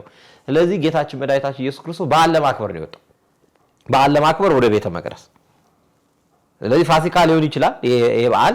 ፋሲካ ደግሞ ነፃ የወጡበት እስራኤል ከባርነት ነፃ የወጡበት ለብቻቸው በጉን አርደው ጥፍሩ ያልዘረዘረ ጸጉሩ ያላረረ ቀንዱ ያልከረከረ የአንድ ዓመት ተባት ሰውተው እንዲበሉ ታዘዋል። ያን በዓል በየዓመቱ ያከብሩ ነበር። ግን እዚህ የሚለው የአይሁድ በዓል ነው። በዓሉ የእግዚአብሔር በዓል ነው ነበር የሚለው። በዛ ዘመን ግን እስራኤላውያን ከእግዚአብሔር ስለራቁ የአይሁድ በዓል ተብሎ ነው የተጻፈው። ዮሐንስ እንዳለ ሲጽፍ የአይሁድ በዓል በደረሰ ጊዜ የአይሁድ በዓል በሆነ ጊዜ ይላል። ለምን? አይሁዳውያን ከእግዚአብሔር ርቀው ነበር፣ እስራኤላውያን ከእግዚአብሔር ተለይተው ነበር። ስለዚህ በዓሉ የእግዚአብሔር መሆኑ ቀረና የማሆነ የነሱ ሆነ። አሁን አንዳንዴ ፋሲካው በእውነት የእግዚአብሔር ነው እኛ የምናከብረው፣ ገናው የእግዚአብሔር ነው። መስቀሉ አሁን ብዙ ሰው መስቀልን የሚያከብረው ከክትፎ ጋር አያይዞ ነው። ገናን የሚያከብረው ናይት ክለብ ሄዶ ከመጨፈር ጋር አያይዞ ነው። ፋሲካን የሚያከብረው ከድግስ ጋር ከምግብ ጋር ሌሊት ተነስቶ ሰዓት ተቆጣጥሮ ምግብ ከመብላት ጋር ነው። ከክርስቶስ ጋር ግን የሚያያይዝ አይመስለኝም። እስቲ የጾም ቅበላውም ከስጋ ጋር ፍቹም ከስጋ ጋር ከስጋው ደሙ ጋር የሚያያይዝ እውነተኛ ከሞተለት በዓሉ እንዲከበር ከታዘዘው አንፃር አይሄድም። ስለዚህ በዓሉ የእግዚአብሔር ነው የኛ ነው። አንዳንዴ እሱ በደንብ መታየት አለበት። ስለዚህ የአይሁድ በዓል በደረሰ ሲባል ምን ያህል እንደራቁ ሙሴ በነበረ ዘመን እስራኤል ሲበድሉ ምን ይለዋል? ህዝብ በደለኝ በቃ አበሱን እስራኤል ህዝብ በደለኝ ይለው ነበር። ደግ ሲሰሩ ደግሞ ህዝብ ይላቸው ነበር። ስለዚህ ስንመለስ ህዝብ ይላል፣ ስንርቅ ህዝብ ይላል። ስለዚህ በዓሉ የሱ ሲሆን የእግዚአብሔር በዓል ይባላል። የእግዚአብሔርን በዓል አክብሩ ይላቸው። በዓላችሁን ተጸየፍኩ ይላል፣ ዕጣናችሁን አላሸትም ይላል እኮ በትንቢት መጽሐፍ። ስለዚህ በዓሉ ውጥንቅጥ ያለው የመብል የመጠጥ የውካታ ስለነበረ ክርስቶስ የአይሁድ በዓል ሲደርስ እሱ ግን የእግዚአብሔር በዓል እንዴት መከበር እንዳለበት ሊያስተምረን ከቤተ መቅደሱ በፊት ወደ መጠመቂያ ወደ ወደቁት ሰዎች ጸበል ቦታ አሁን ፋሲካ ሲከበር እንደው ፋሲካውን ከልጄ ጋር ከቤተሰብ ጋር ላክብር ከሚል መቄዶንያ ሄጄ እንዲል አድርግ የሚል ሰው አለ? ጸበል ቦታ የተኙ ጥያቄ የሌላቸው በሱ እንኳን ቋጥሮ የሚሰጣቸው የሌለ እንደው እናቶች ሞዴስ እንኳን መጠቀም ቢፈልጉ ለንጽህና የሚያቀብላቸው ያጡ በቃ በየጸበሉ የወደቁ ሰዎችን በፋሲካ ቀን የሚያስብ ከሌለ በቃ ያ የአይሁድ በዓል እንደተባሉ ለኛ በዓል ነው እንጂ ክርስቶስ የተነሳበት በዓል አይደለም። ስለዚህ ክርስቶስ ማስተላለፍ የፈለገው መልእክት በዚህ ቀን ሰዎች መሄድ ያለባቸው በዓሉ ቅልጥ ብሎ ከሚከበርበት ውካታ ወደ ችግረኞችን ተርቤ ተጠምቼ ታርዤ የሚለው እንድናስበው ወደ መጠመቂያው ዞረ። ወደ ቤተ መቅደሱ ማስገቢያ ከነበረው በር እሱ ግን የገባው ላይን ጌት በሚባለው የአንበሳ በር በሚባለው ጵሩጳጢቄ በምትባል ወይም ደግሞ ቤት ሐዝዳ ይሏት አንደው ያቺ ቦታ ወደዛች ቦታ ጌታችን መድኃኒታችን ኢየሱስ ክርስቶስ ገባ ይላል። ግልጽ ነው። ያቺ ቦታ ምንድነው የምትባለው? የበጎች በር ነው የምትባለው። ለመስዋዕት የሚገቡ በጎች የሚታጠቡበት፣ የሚዘጋጁበት፣ የሚስተካከሉባት ያቺ ቦታ ነበረች። ስለዚህ በዛች ቦታ ጌታችን መድኃኒታችን ገባ። ብዙ ሕሙማን ነበሩ ይላል ስታነቡ። ቅዳሜ ብቻ መልአኩ እየወረደ ውሃውን ያማተዋል። ቀድሞ የገባ አንድ ሰው ይፈወሳል። አባቶቻችን በትርጓሜ ሲነግሩ ያ መልአክ ሩፋ መድኃኒት ማለት ነው። ሩፋኤል እግዚአብሔር አዳኝ ነው መድኃኒት ነው ማለት ነው። መልአኩ ሩፋኤል እየወረደ ለቀድሶተ ማያት ለአርጎተ መስዋዕት በቀን አንድ ይወርዳል። ቅዳሜ በሰንበት አንድ ሰው ይፈወስ ነበር። ከዛ ውጪ ፈውስ የለም ነበር። ብዙ ዓመት የቆዩ የበሰበሱ በሽተኞች የነበሩበት ቦታ ነበር ጌታችን መድኃኒታችን ሲገባ። ስለዚህ በጎች የሚጸዱበት እንደገና የሰው ልጆች ተጠምቀው የሚድኑበት የጸበል ቦታ ነበር ያቺ ቦታ። ስለዚህ ያን አስቀደመ። በዓልን እንዲያርጋችሁ አክብሩ ሲል በዓልን እንዲያከብራችሁ ተዘከሩ ሲል ነው። የሚገርማችሁ ያ ግቢ የኢያቄምና ያና ቤት ነው፣ የአያቶቹ ቤት ነው ማለት ነው። እንደውም በካቶሊካውያን አስተምሮ እመቤታችንም እዛ ነው የተወለደችው ይላሉ። እኛ ግን በአድባረ ሊባኖስ ነው የተወለደችው ብለን ነው ምናምነው። ስለዚህ ያቺ ጵሩጳጢቄ ትባላለች። ጉባኤ አባግ የበጎች መሰብሰቢያ የበጎች መታጠቢያ ነበረች ቦታዋ። ራሱ መጻጉዕ የተፈወሰበት ቦታ የት ነው? አሁን ቤተሳይዳ ሌላም አለ። አንተ ስታስጎበኝም ቤተሳይዳ እዚህ ነው ስትለን ነበር። አዎ እዚህ ጋር የቃላት ስህተት አለ። ቤተሳይዳ ማለት ትክክለኛው ቤተሳይዳ ማለት የአሳ ማጥመጃ ቦታ ማለት ነው። የሚገኘው እነ ጴጥሮስ እነ ዮሐንስ እነ ፊልጶስ ሁሉ የተገኙበት ታላላቆቹ እነ እንድሪያስ የተገኙበት የሰሜን እስራኤል ላይ ያለ የኪሎ ሜትር የ100 ምናምን ኪሎ ሜትር ርቀት አለው ያ ቦታ ቤተሳይዳ። ትክክለኛ ቤተሳይዳ እሱ ማለት ምንድነው ትርጉሙ? ቤተሳይዳ ማለት የአሳ ማጥመጃ ቦታ ማለት ነው። ስለዚህ ያ ቦታ ያለው የት? ወዮልሽ ኮራዚን ወዮልሽ ቤተሳይዳ ይላል እኮ ቅፍርናሆም ላይ ሆኖ። ቅፍር ማለት መንደር ናት። የናሆም መንደር በሆነች ቦታ ወዮልሽ ኮራዚን ባንቺ የተነገረው በሶዶምና በጎሞራ ተነግሮ ቢሆን ኖሮ በዳኑ ነበር ተብሎ የተወቀሰው ሰሜን ነው። ይሄኛው ግን በአረብኛውና በዕብራይስጡ ቤተ ሐዝዳ ይሉታል። ምን ማለት ነው? ቤተ ሳይል ማለት ነው። የምሕረት ቦታ ማለት ነው። የሚገኘው የት ነው? ኢየሩሳሌም ውስጥ ነው። ጌታ መጻጉዕን ያዳነው ኢየሩሳሌም ላይ ባለው ቤተ ሐዝዳ በሚባለው ቦታ ነው። ያ ቦታ ስለዚህ አሁን መጻጉዕ በቤተ ሳይዳ ተፈውሷል ማለት የለብንም። አዎ የቃላት ስህተት አለ። ስለዚህ ያቺ ቦታ ቤተ ሳይል ነው የምትባለው የምሕረት ቦታ ናት። ጵሩጳጢቄ ትባላለች። ብዙ ስያሜ አላት። ምንድነው አገልግሎቷ? ሰዎች ይጠመቁባት የጸበል ቦታ ነበረች። ሁለተኛ ለመስዋዕት የሚሆኑ በጎች የሚታጠቡበት ነው። እውነተኛው በግ ኢየሱስ ክርስቶስ በበጎች በር ገባ። ሌባ ቢሆን በመስኮት ነው አይደል የሚገባው? እሱ ግን በበር ገባ። ጌታችን መድኃኒታችን ኢየሱስ ክርስቶስ በዚያች ቦታ ሲገባ ማንም የማይነግረው ማይምረቧት ነው። ልብ ያሰበውን ኩላሊት ያጤሰው የባሰበት ያልባሰበት በሽተኛ ያውቃል። ተስፋ ሳይቆርጡ ብዙ ዓመት የቆዩ ነበሩ። ከዛ በላይ ግን 38 ዓመት ከአልጋ የተጣበቀ አንድ ሰው አገኘ። መጻጉዕ በሽተኛ ማለት ነው። ጌታችን መድኃኒታችን ኢየሱስ ክርስቶስ ማንም ሳይነግረው ወደ በሽተኛው ሄደ። እንደባሰበት እንደተጨነቀ ከዛስ አንተ ልክ እንደጠየቅከው ልትድን ተወዳለህን ብሎ ጠየቀው።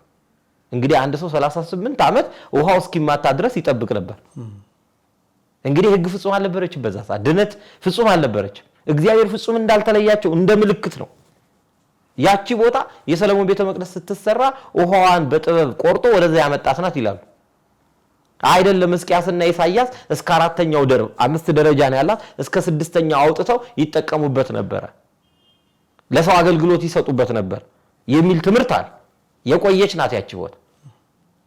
ስለዚህ ጌታችን መድኃኒታችን ኢየሱስ ክርስቶስ ወደ ባሰበት ወደ በሽተኛው ወደዚህ ሰው ወደ መጻጉዕ ሁሉ መጻጉዕ ናቸው ወደዚህኛው መጻጉዕ ሄደ። 38 ዓመት ና ተነስ ማለት ይችል ነበር፣ ግን ልትድን ተወዳለህና አለው። አየህ ለሰው ነፃ ፈቃድ የሚሰጥ አምላክ ነው። ለምሳሌ አዳምን ፈጠረና ብቻውን እንደሆነ አየ፣ አዝኖለት ከጎኑ ሔዋንን ሰራ። ወዝ መንክር ነሳ አዳው አጽመን ገቦ ለአዳም ወላኮም ነው ወሲተ ከአዳም ጎን አንድ አጥንት ወስዶ ሔዋንን መስራት ምን ይደንቅ ይላል አባ ኤፍሬም።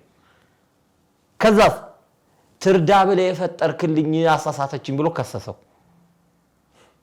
ለምን መጀመሪያ ተፈጠረልኝ ብሎ እሱ ስላልጠየቀ። ስለዚህ ከዛ ጊዜ ጀምሮ ይላሉ አባቶች የሰው ልጅ ከሳሽ ነውና እንዳይከሰው በኋላ በመናመጣው ሚስጥር የምናገኘዋል። መጀመሪያ ነፃ ፈቃዱ ልትድን ተወዳለህ፣ ለመዳንም ያንተ ፈቃድ ያስፈልጋል። ዝም ብሎ እግዚአብሔር ልደርብ አይል ልገልገልብ አይል። ኢሳይያስን እኮ ወደ ሕዝቤ ማንን ልላክ ብሎ ያማከረን ማዘዝ ይችላል እንኳን በፈጠረው ፍጥረት ነፋሳቱን እንደሚያዛቸው። ሰው ልጅ ግን ነፃ ፈቃድ አለ። በቃ አቅረብኩ ለከ እሳተ ወማየ ዴዴካ በዘፈቀድክ እሳትና ውሃ አለ። መዳንም አለመዳንም አንተ እጅ ላይ። ይህ ሰው ግን እኔ መለሰለት መልስ ይሄ በሽተኛ ሰው አንዳንዴ ያስደስተኛ አንዳንዴ ያናደኝ። የሚገርመው 38 ዓመት ካልጋ እንደተጣበቀ ሰው እንዴ ጤነኛ አይደለም እንዴ? እኔ ለመዳር አይደል እንደዚህ የተቀመጥኩት? ምን አይነት ጥያቄ ነው የምጠይቀው? ልታሾፍብኝ ነው በበሽታዬ? ደግሞ አንተ ማን አዳኝ? ክርስቶስ ነው ያቆማ ያደረገ። ውሃው ሲማታ አትከተኝ ብሎ መነጫነጭ ነበረበት። ግን ምንድነው ያለው? ጌታ ሆይ እዚህ ቦታ ላይ ውሃው ሲማታ ገባለው ብዬ 38 ዓመቴ ነው፣ ሰው የለኝም ምን ያለው። ሰው የሆነ ሰው አጠገቡ መቆሙን አላወቅም። አየህ አሁን ብዙ ሰው የለኝም ይላል። ስራ ለምን አትገባም? ሰው የለኝም። ለምንድን ነው ጥሩ ቤት ምናምን አግኝተህ ምናምን? ሰው የለኝም። ለምንድን ነው እንደዚህ አይነት በሽታ እየተቀጠቀጥክ የምትኖረው? ሰው የለኝም ይላል። ግን ክርስቶስ ሰው የሆነው ሰው ለመሆን ነው ለኛ። እንዴት ክርስቶስ ያለው ሰው የሆነው አምላክ ያለው ሰው የለኝም ይላል? አለማወቅ እኮ ነው የብዙዎቻችን ችግር እኮ ነው። የብዙዎቻችን ችግር ምክንያቱም የምናደርገው እናት የለንም ብለን ማልቀስ እንዴ እናቴ የመሰለች ዮሐንስ 19 ላይ ተሰጠች እመብራን እያለች እናቴ ሞተች ብሎ ደረስ ሲደቃ የሚል እኮ አለ። አባት የለኝም የሚል ሰው እኮ አለ እንዴ። በዝናብ እኮ የሚያበቅሉ በፀሐይ የሚያበስሉ ስላሴ አባት እኮ ናቸው። እህት ወንድም ሞተብን ብሎ የሚያለቅስ የሚያላዝ የለኝም የሚል ሰው እኮ አለ። እንደ እህት እንደ ወንድም የሚሆኑ በማልት በሌሊት የሚጠብቁ መላእክት ለኛ ወንድም ሆነ ያንሳሉ። አክስት አጎት ሞተብን ብሎ እኮ ደረት የሚደቃል። እንደ አክስት እንደ አጎት የሚሆኑ ቅዱሳን በዙሪያው ከበውናል እኮ ሊራዱን ሊያማልዱን። ተክለ ሃይማኖት ያለው ሰው ዘመድ የለኝም ረዳት የለኝም ይላል። ገብረ መንፈስ ቅዱስ ያለው እነዚህ ሁሉ ቅዱሳን ያሉት ሰው እነ ክርስቶስ ሰምራ ያሉት እንዴት አክስት አጣን ይላል።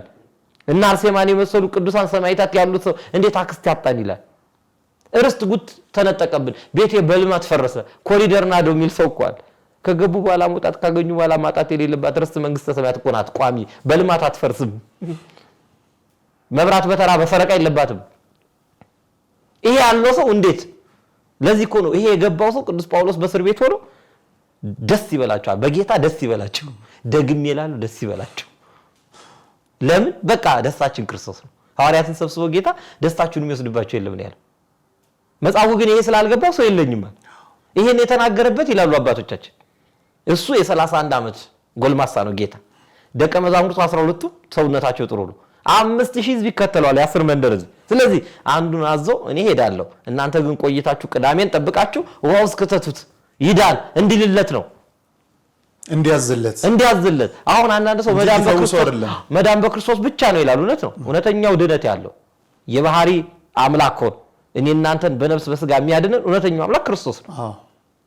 ግን አሁን እኛ መዳን በውሃ ብቻ በጸበል ብቻ የሚል ሰው ስተተኛ መሆኑን ለማመልከት አሁን በመጻጉ አይምሮ መዳን የሚችለው በዛች ፕሮፓቲኬ ወይም ደግሞ ቤተ ሐዘና በምትባለው ቦታ ላይ ባለው ጸበል ብቻ ነው የሚዳነው ብሎ አይምሮን አሳምኗል።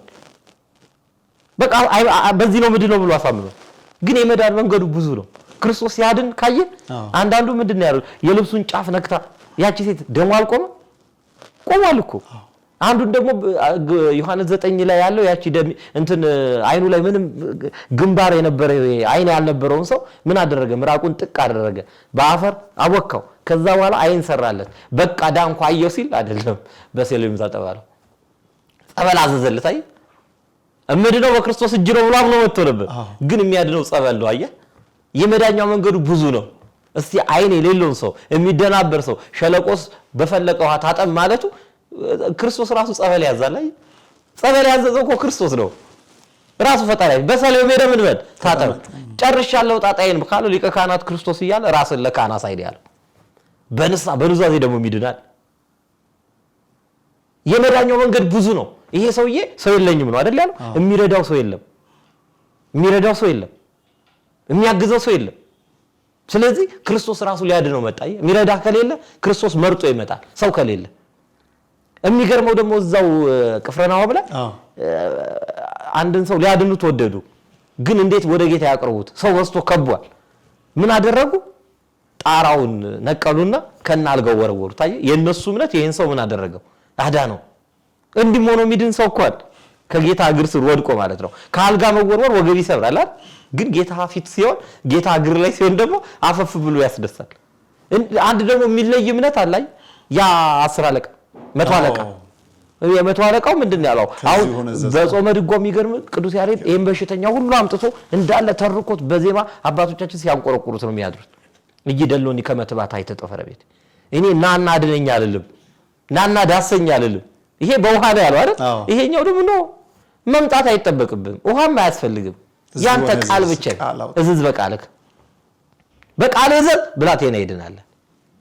በእስራኤል ቤት እንኳን እንዲህ አይነት እምነት አላገኘውም ማለት። የጴጥሮስ አማት እዛው ቤት እኮ ነው እጇን ይዞ አነሳት። እግሯን አላሸው፣ በድዳድ በሽታ ኦልሞስት ሞታ ነበር። ጌታ ግን አነሳት። ከዛ ወዲያው ቆማ አገለገለቻቸው ይላል። ሙቅ ጠጪ አልተባለች፣ ወገብሽን ታሻል ተባለች፣ በክራንች ጃል ተባለችው። አይ ምንም ማሰር የለውም ጠባሳ የለውም እግዚአብሔር ሲያድን። መጻጉዕ ምናል ሰው የለኝም ማለት አሁን ብዙ ሰዎች የተለያየ ሰበብ እናረጋለን። ለምን እንትን አትድኝም እዚህ ቦታ ሰው የለኝም እንዴ የለኝም። እግዚአብሔር ከሰው በላይ ነው። ሁሉም ይራዳ የሚጠብቁን መላእክት አሉ። ብቻችንን አይደለም። እኛ ጋር ያለው እነሱ ጋር ካለው ይበልጣል ነው ያለው ነብዩ እግዚአብሔር ኤልሳ ጊያዝ ለተባለ ደቀ መዝሙሩ የወልደ አዴር ሰራዊት ከቧቸው ተአለቅን ሲለው እኛ ጋር ያሉት እነሱ ጋር ካሉት ይበልጣል። እኛ ጋር ያሉት አይታዩ። ችግሩ እኛ ባየነው ነው። ብዙ የሚመስለን ባየነው በሚታይ ነው። የሚታዩት ይሞታሉ፣ የማይታዩት ግን አይሞቱም። መላእክት የሚታዩት የያዙት መሳሪያ ወይ ጥይት ያልቃል፣ ቀስትም ከሆነ ቀስቱ ያልቃል አይደል? የነዛ ግን እሳት ነው፣ ነበልባል ነው። በአንድ ቀን የሰናክሬምን ሰራዊት ያጠፉ ናቸው። እኛ ጋር ያለው እነሱ ጋር ካለው ይበልጣል። ያለንን ግን አናቀው። አው ጌታ መጻጉዕ ጋር ደርሶ ልትድን ትወዳለህ ሲለው ሰው የለኝም አለ። ወዲያው አልጋን ተሸክመ ሂድ ነው ያለው። ከፈውሱ በኋላ ዳግም እንዳትበድል ለምን ተባለ? የዳነ ሰውስ በደል ያስባል? ጥሩ ጥያቄ ነው። የሚገርመው ነገር ጌታችን መድኃኒታችን ኢየሱስ ክርስቶስ አዳዳኑ ይለያል። አሁን ያ ባልጋ የተወረወረውን ሰው ምን መሰለ ያለው ተሰርዮልሃል ያለው። በነገራችን ላይ ዳን ከማለት ኃጢአት ተሰርዮልሃል ይሻላል። የነፍስ ነው። ይሄ የስጋ በሽታ ኖሮብ ሁለት እግር ኖሮ ሲኦል ከምትገባ እያነከስክ መንግስተ ሰማያት ብትገባ ይሻል በደንብ። ሁለት አይን ኖሮ መንግስተ ሰማያት አተ ሲኦል ከምትገባ አይን ሳይኖር እውር ሆነ በምሪት ብትገባ ይሻል። ያን የተጣለውን ሰው ምንድነው ኃጢአት ተሰርዮልሃል ያለው። በቃ ጣጣ የለበትም፣ ጥያቄ የለውም። ይሄ ስልጣን ለካህናት ለሐዋርያት እንደተሰጠ ለማመልከት ነው ጌታችን ቃል የተጠቀመው። ኃጢአት ይቅር ማለት የእግዚአብሔር ነው። ግን እሱ በወደደ ስልጣን ያሰርነው እንዲታሰር የፈታነው እንዲፈታ ለኛ ሰጥቶናል። ይሄን ሰው ግን ያለው ምንድነው? ኃጢአት ተሰርዮልሃል አይደለም ያለው፣ አልጋን ተሸክመ ሄድ ያለው። 38 ዓመት ካልጋ ተጣብቋል ነበር የሚኖረው። ውለታዋን መልስ ማለት እኮ ነው። አሁን ነጋሽ አንተን የተሸከሙ ከወላጅ ጀምሮ ለዚህ መድረስ አብነት የሆኑ ሰዎች የሉ በደንብ ግን ተሸክማቸዋል። አሁን የተሸከሙን ሰዎች ውለታ መልሰናል ወይ? የሚገርም ነው። እዚህ ጋር የሚገርም ሚስጥር ነው አባቶቻችን የሚያመጡት። ምን ይላሉ መሰለ? የድሮ ፈዋሲያን፣ የድሮ አጥማቂያን፣ የድሮ እንደዚህ አድናለሁ የሚሉ ሰዎች ያንን በሽተኛ ካዳኑ በኋላ የበሽተኛው ንብረት ሁሉ ይወርሱ ነበር፣ ድርሻችን ነው ብለው። ክርስቶስ ግን በነፃ ነው ያዳንኩ፣ የነበረ ንብረት አንዲት አልጋናት እሷንም ይዛት ይሸከም ሄድ። አሁን ጸበል በሌትር የሚያስከፍሉ ሰዎች ይሄን ሲያዩ ምን ይላል? ቅባ ቅዱስ በእንትን በሲሲ የሚሸጡ ሰዎች ይሄን ሲያዩ ምን ይላሉ? መቁጠሪያ የሚነግዱ ሰዎች ይሄን ሲያዩ ምን ይላሉ? ክርስቶስ ግን ያቺ አልጋ ይገባው ነበር በማዳኑ እንደነበረው ግን ናዝራት ግን እኔ እሷንም አልወስድብም አልፈልግብም። ክርስቶስ የሚፈልገው እኛን ነው እንጂ የኛን ቁስ አይፈልግም። ወነጸረ ለአቤል ወላይ ለመስዋዕቱ፣ መጀመሪያ ወደ አቤል ከዛ ወደ መስዋዕቱ ነው። አሁን ቤተክርስቲያን ሰው ኃጢአት ናውዞ ግን ዕቃ ይዞ ይመጣል። ጧፉ ዕጣኑ እሱን አይፈልግም እግዚአብሔር። ከብር በፊት አንተን ነው የሚፈልገው። ዓለም የምትፈልገው ቁሱን ነው።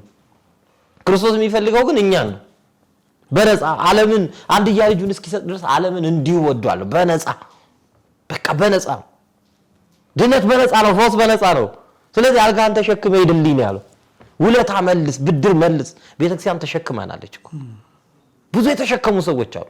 ያ የጠፋውን በግ እኮ አንስቶ ምን አለው ተሸከመው ነው ቢሉ የታባ ጠፋ ብሎ አልመጣው። እኛ እግዚአብሔር ተሸክሞናል፣ ነውራችንን ከርኖልናል። እኛ ግን ያንዱንም ወንድማችንን ያንዱንም ቤተሰባችንን ነውር አንሸከም። ከባት ያበሳ አይደለም ከሳት ያበሳ አይደለም። አልጋን ተሸክመ ሄዳል። እንደውም ስለ ጽና ፈውሱ ነው ይላሉ ሊቁ ታላቁ አባት የጎንደሩ ሊቅ የታች ቤት ትርጓሜን ጀመሩ የሚባሉት ሊቁ የኔታ ይስድሮስ አልጋው የብረት ነበር ይላሉ። አሁን እንግዲህ ሰው 38 ዓመት አይደለም 38 ደቂቃ አልጋ ላይ ቢተኛ ሽምድምድ ነው የሚለው።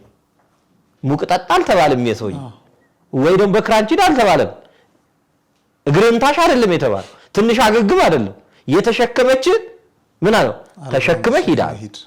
መጻጉዕ ታዲያ ምኑ ሞኝ ነው? 38 ዓመት አልጋ የተጣበቀው ዞርም ብሎ አላየም። አልጋውን ተሸከመና ወደ ጌታም ዞር ብሎ አላየም። እንታወቅ ማንንም አላለው። እንዴ ልታድነኝ ቻልክም አላል። መጻጉዕን የምታደንቀው አንተ 38 ዓመት አልጋን ተሸክመህ ትቀልድብኛለህ ነው የምትለው። እንዴት መቆም ይችላልው? እነዛ ውሃ ቀርተው ለደጋሹ ስጡት እንዴ ውሃ እንዴት ይሰጣል አላሉም እኮ። እግዚአብሔር የሚያደርገውን ታምር ለማየት ወስደው ላስተናጋጁ ሰጡት ይላል። ሲቀምስ አደነቀ አይደል? ማመን ያስፈልጋል። አንዴ ታምራት እንዲሰራ ማመን መዳናችን ማመን አለብን። እርግጠኛ ነኝ ቆሜ አልሄድም ነበር እኔ ትንሽ እግሬን ዝቅ እያደረኩ ከፍ እያደረኩ ራሴን ቴስት አደረግ ነበር። እንኳን አልጋ ልሸከም አመነ። መጀመሪያም አልተጨቃጨቀም። ጌታ ሆይ ብሎ ነው የጀመረው። በቃ አሁን ደዌን ተሸክመው በአልጋ የተኙ ሰዎች አሉ አይደል? ተስፋ ሳይቆርጡ ሳይሳደቡ እግዚአብሔርን ሳያማርሩ በደዌያቸው ክብር እንደሚያገኙ። ደዌ 4 አይነት ነው። ዘንጽ አለ፣ ዘሴት አለ፣ ዘመቅሰፍት አለ፣ ዘኃጢአት አለ። በሽታ እኮ ዝም ብሎ አይመጣም።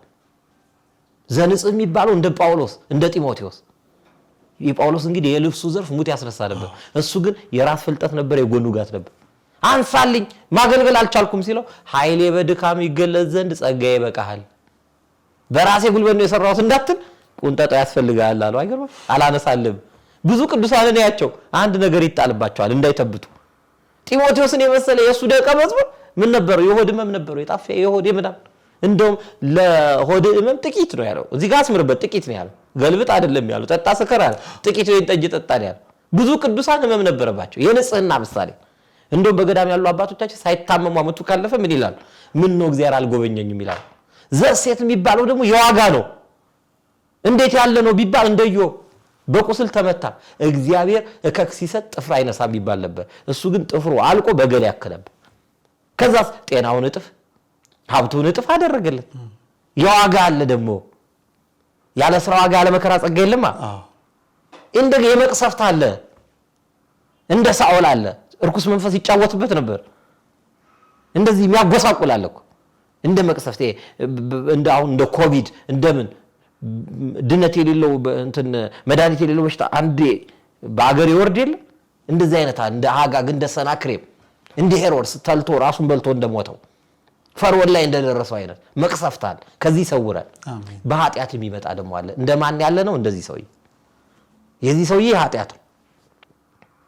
የኃጢአት ነው። በኃጢአቱ ምክንያት ነው የመጣበት። በበደሉ ምክንያት ነው የመጣበት። በኃጢአት ከሚመጣ በኃጢአት ከሚቀስፍ በሽታ መድኃኔዓለም ክርስቶስ ይሰውራል። አሜን። ስለዚህ ይህ ሰው አልጋን ተሸክመ ሄድ ሲል ጌታን ዞር ብሎ ሳያይ እልም አለ። መንገድ ላይ ያገኙት ሰንበት ነበር ይላል። አንተ ሜዳ አይተዋል። ሊፍት አይነኩም። በሰንበት ምን እስራኤል እንዴት አድርገው ሰንበትን እንደሚያከብሩ ታውቃለህ። ግን በሰንበት ምን ሊሰራበት እንደሚገባ ክርስቶስ ሊያመለክታቸው በጎ መስራት እንደሚገባ ገና ሲያዩት እንግዲህ አስቡ፣ ተኝተው ያውቁታል።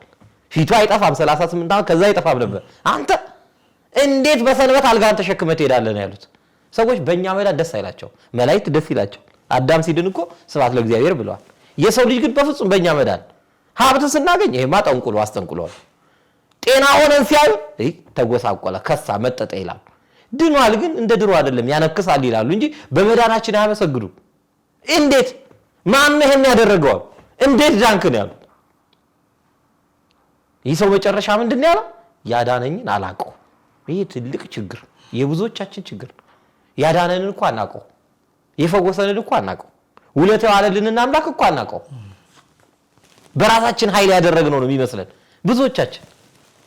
እንደውም መረባችሁን በቀኝ ጣሉ ብሎ ሐዋርያትን 153 ዓሣ እንዲያሰግሩ ሲያደርጋቸው ዮሐንስ ጠጋ ብሎ ለጴጥሮስ ጌታ እኮ ነው አለው። ጌታ መሆኑን አላወቁ። አብሯቸው 3 ዓመት ከ3 ወር አብሮ የኖሩት ሐዋርያት ረስተውታል። እግዚአብሔርን እንኳን አናውቀው፣ እንረሳዋለን ቶሎ። አማቱን ያዳነለት የሐዋርያት አለቃ ያደረገውን አምላክ አላወቀው። ያቺ 7 ጋኔል ከጭኗ ላይ የነቀላላት አስማንዴዎስ የሚባለውን ጋኔል መቅደላዊት ማርያም እቺ ናት። ጌታ አትክልት ጠባቂ መሰላት። አይገርም? ይሄን ሁሉ ውለታ ያዋለላት አናውቀውም እኮ። እግዚአብሔር ይጠራናል። አቤት የምንለው ሰውን ነው። ነብዩ ሳሙኤል እግዚአብሔር ሲጠራው ሄዶ አቤት ይል የነበረው ኤሊን ነው። ባሪያ ይሰማል ተናገር በለው የሚያናግር እግዚአብሔር ነው አለው። ልምድ ነበረው አራያ የማየት ኤሊ። ብዙ ጊዜ በአገልግሎት የሚጠራን እግዚአብሔር ነው፣ ግን የምንታዘዘው ሰውን ነው። ያረገልን ውለታ የዋለልን አምላክ አናውቀውም። እግዚአብሔር ደግሞ ውለታው ሲረሳ ጎልማሳ በሚስቱ ንጉስ በመንግስቱ ቀናዊ ነው። አምላክነቱ ሲረሳ ደስ አይለው። አላቀውም ማለት ያደረገለትን አምላክ አላወቀው።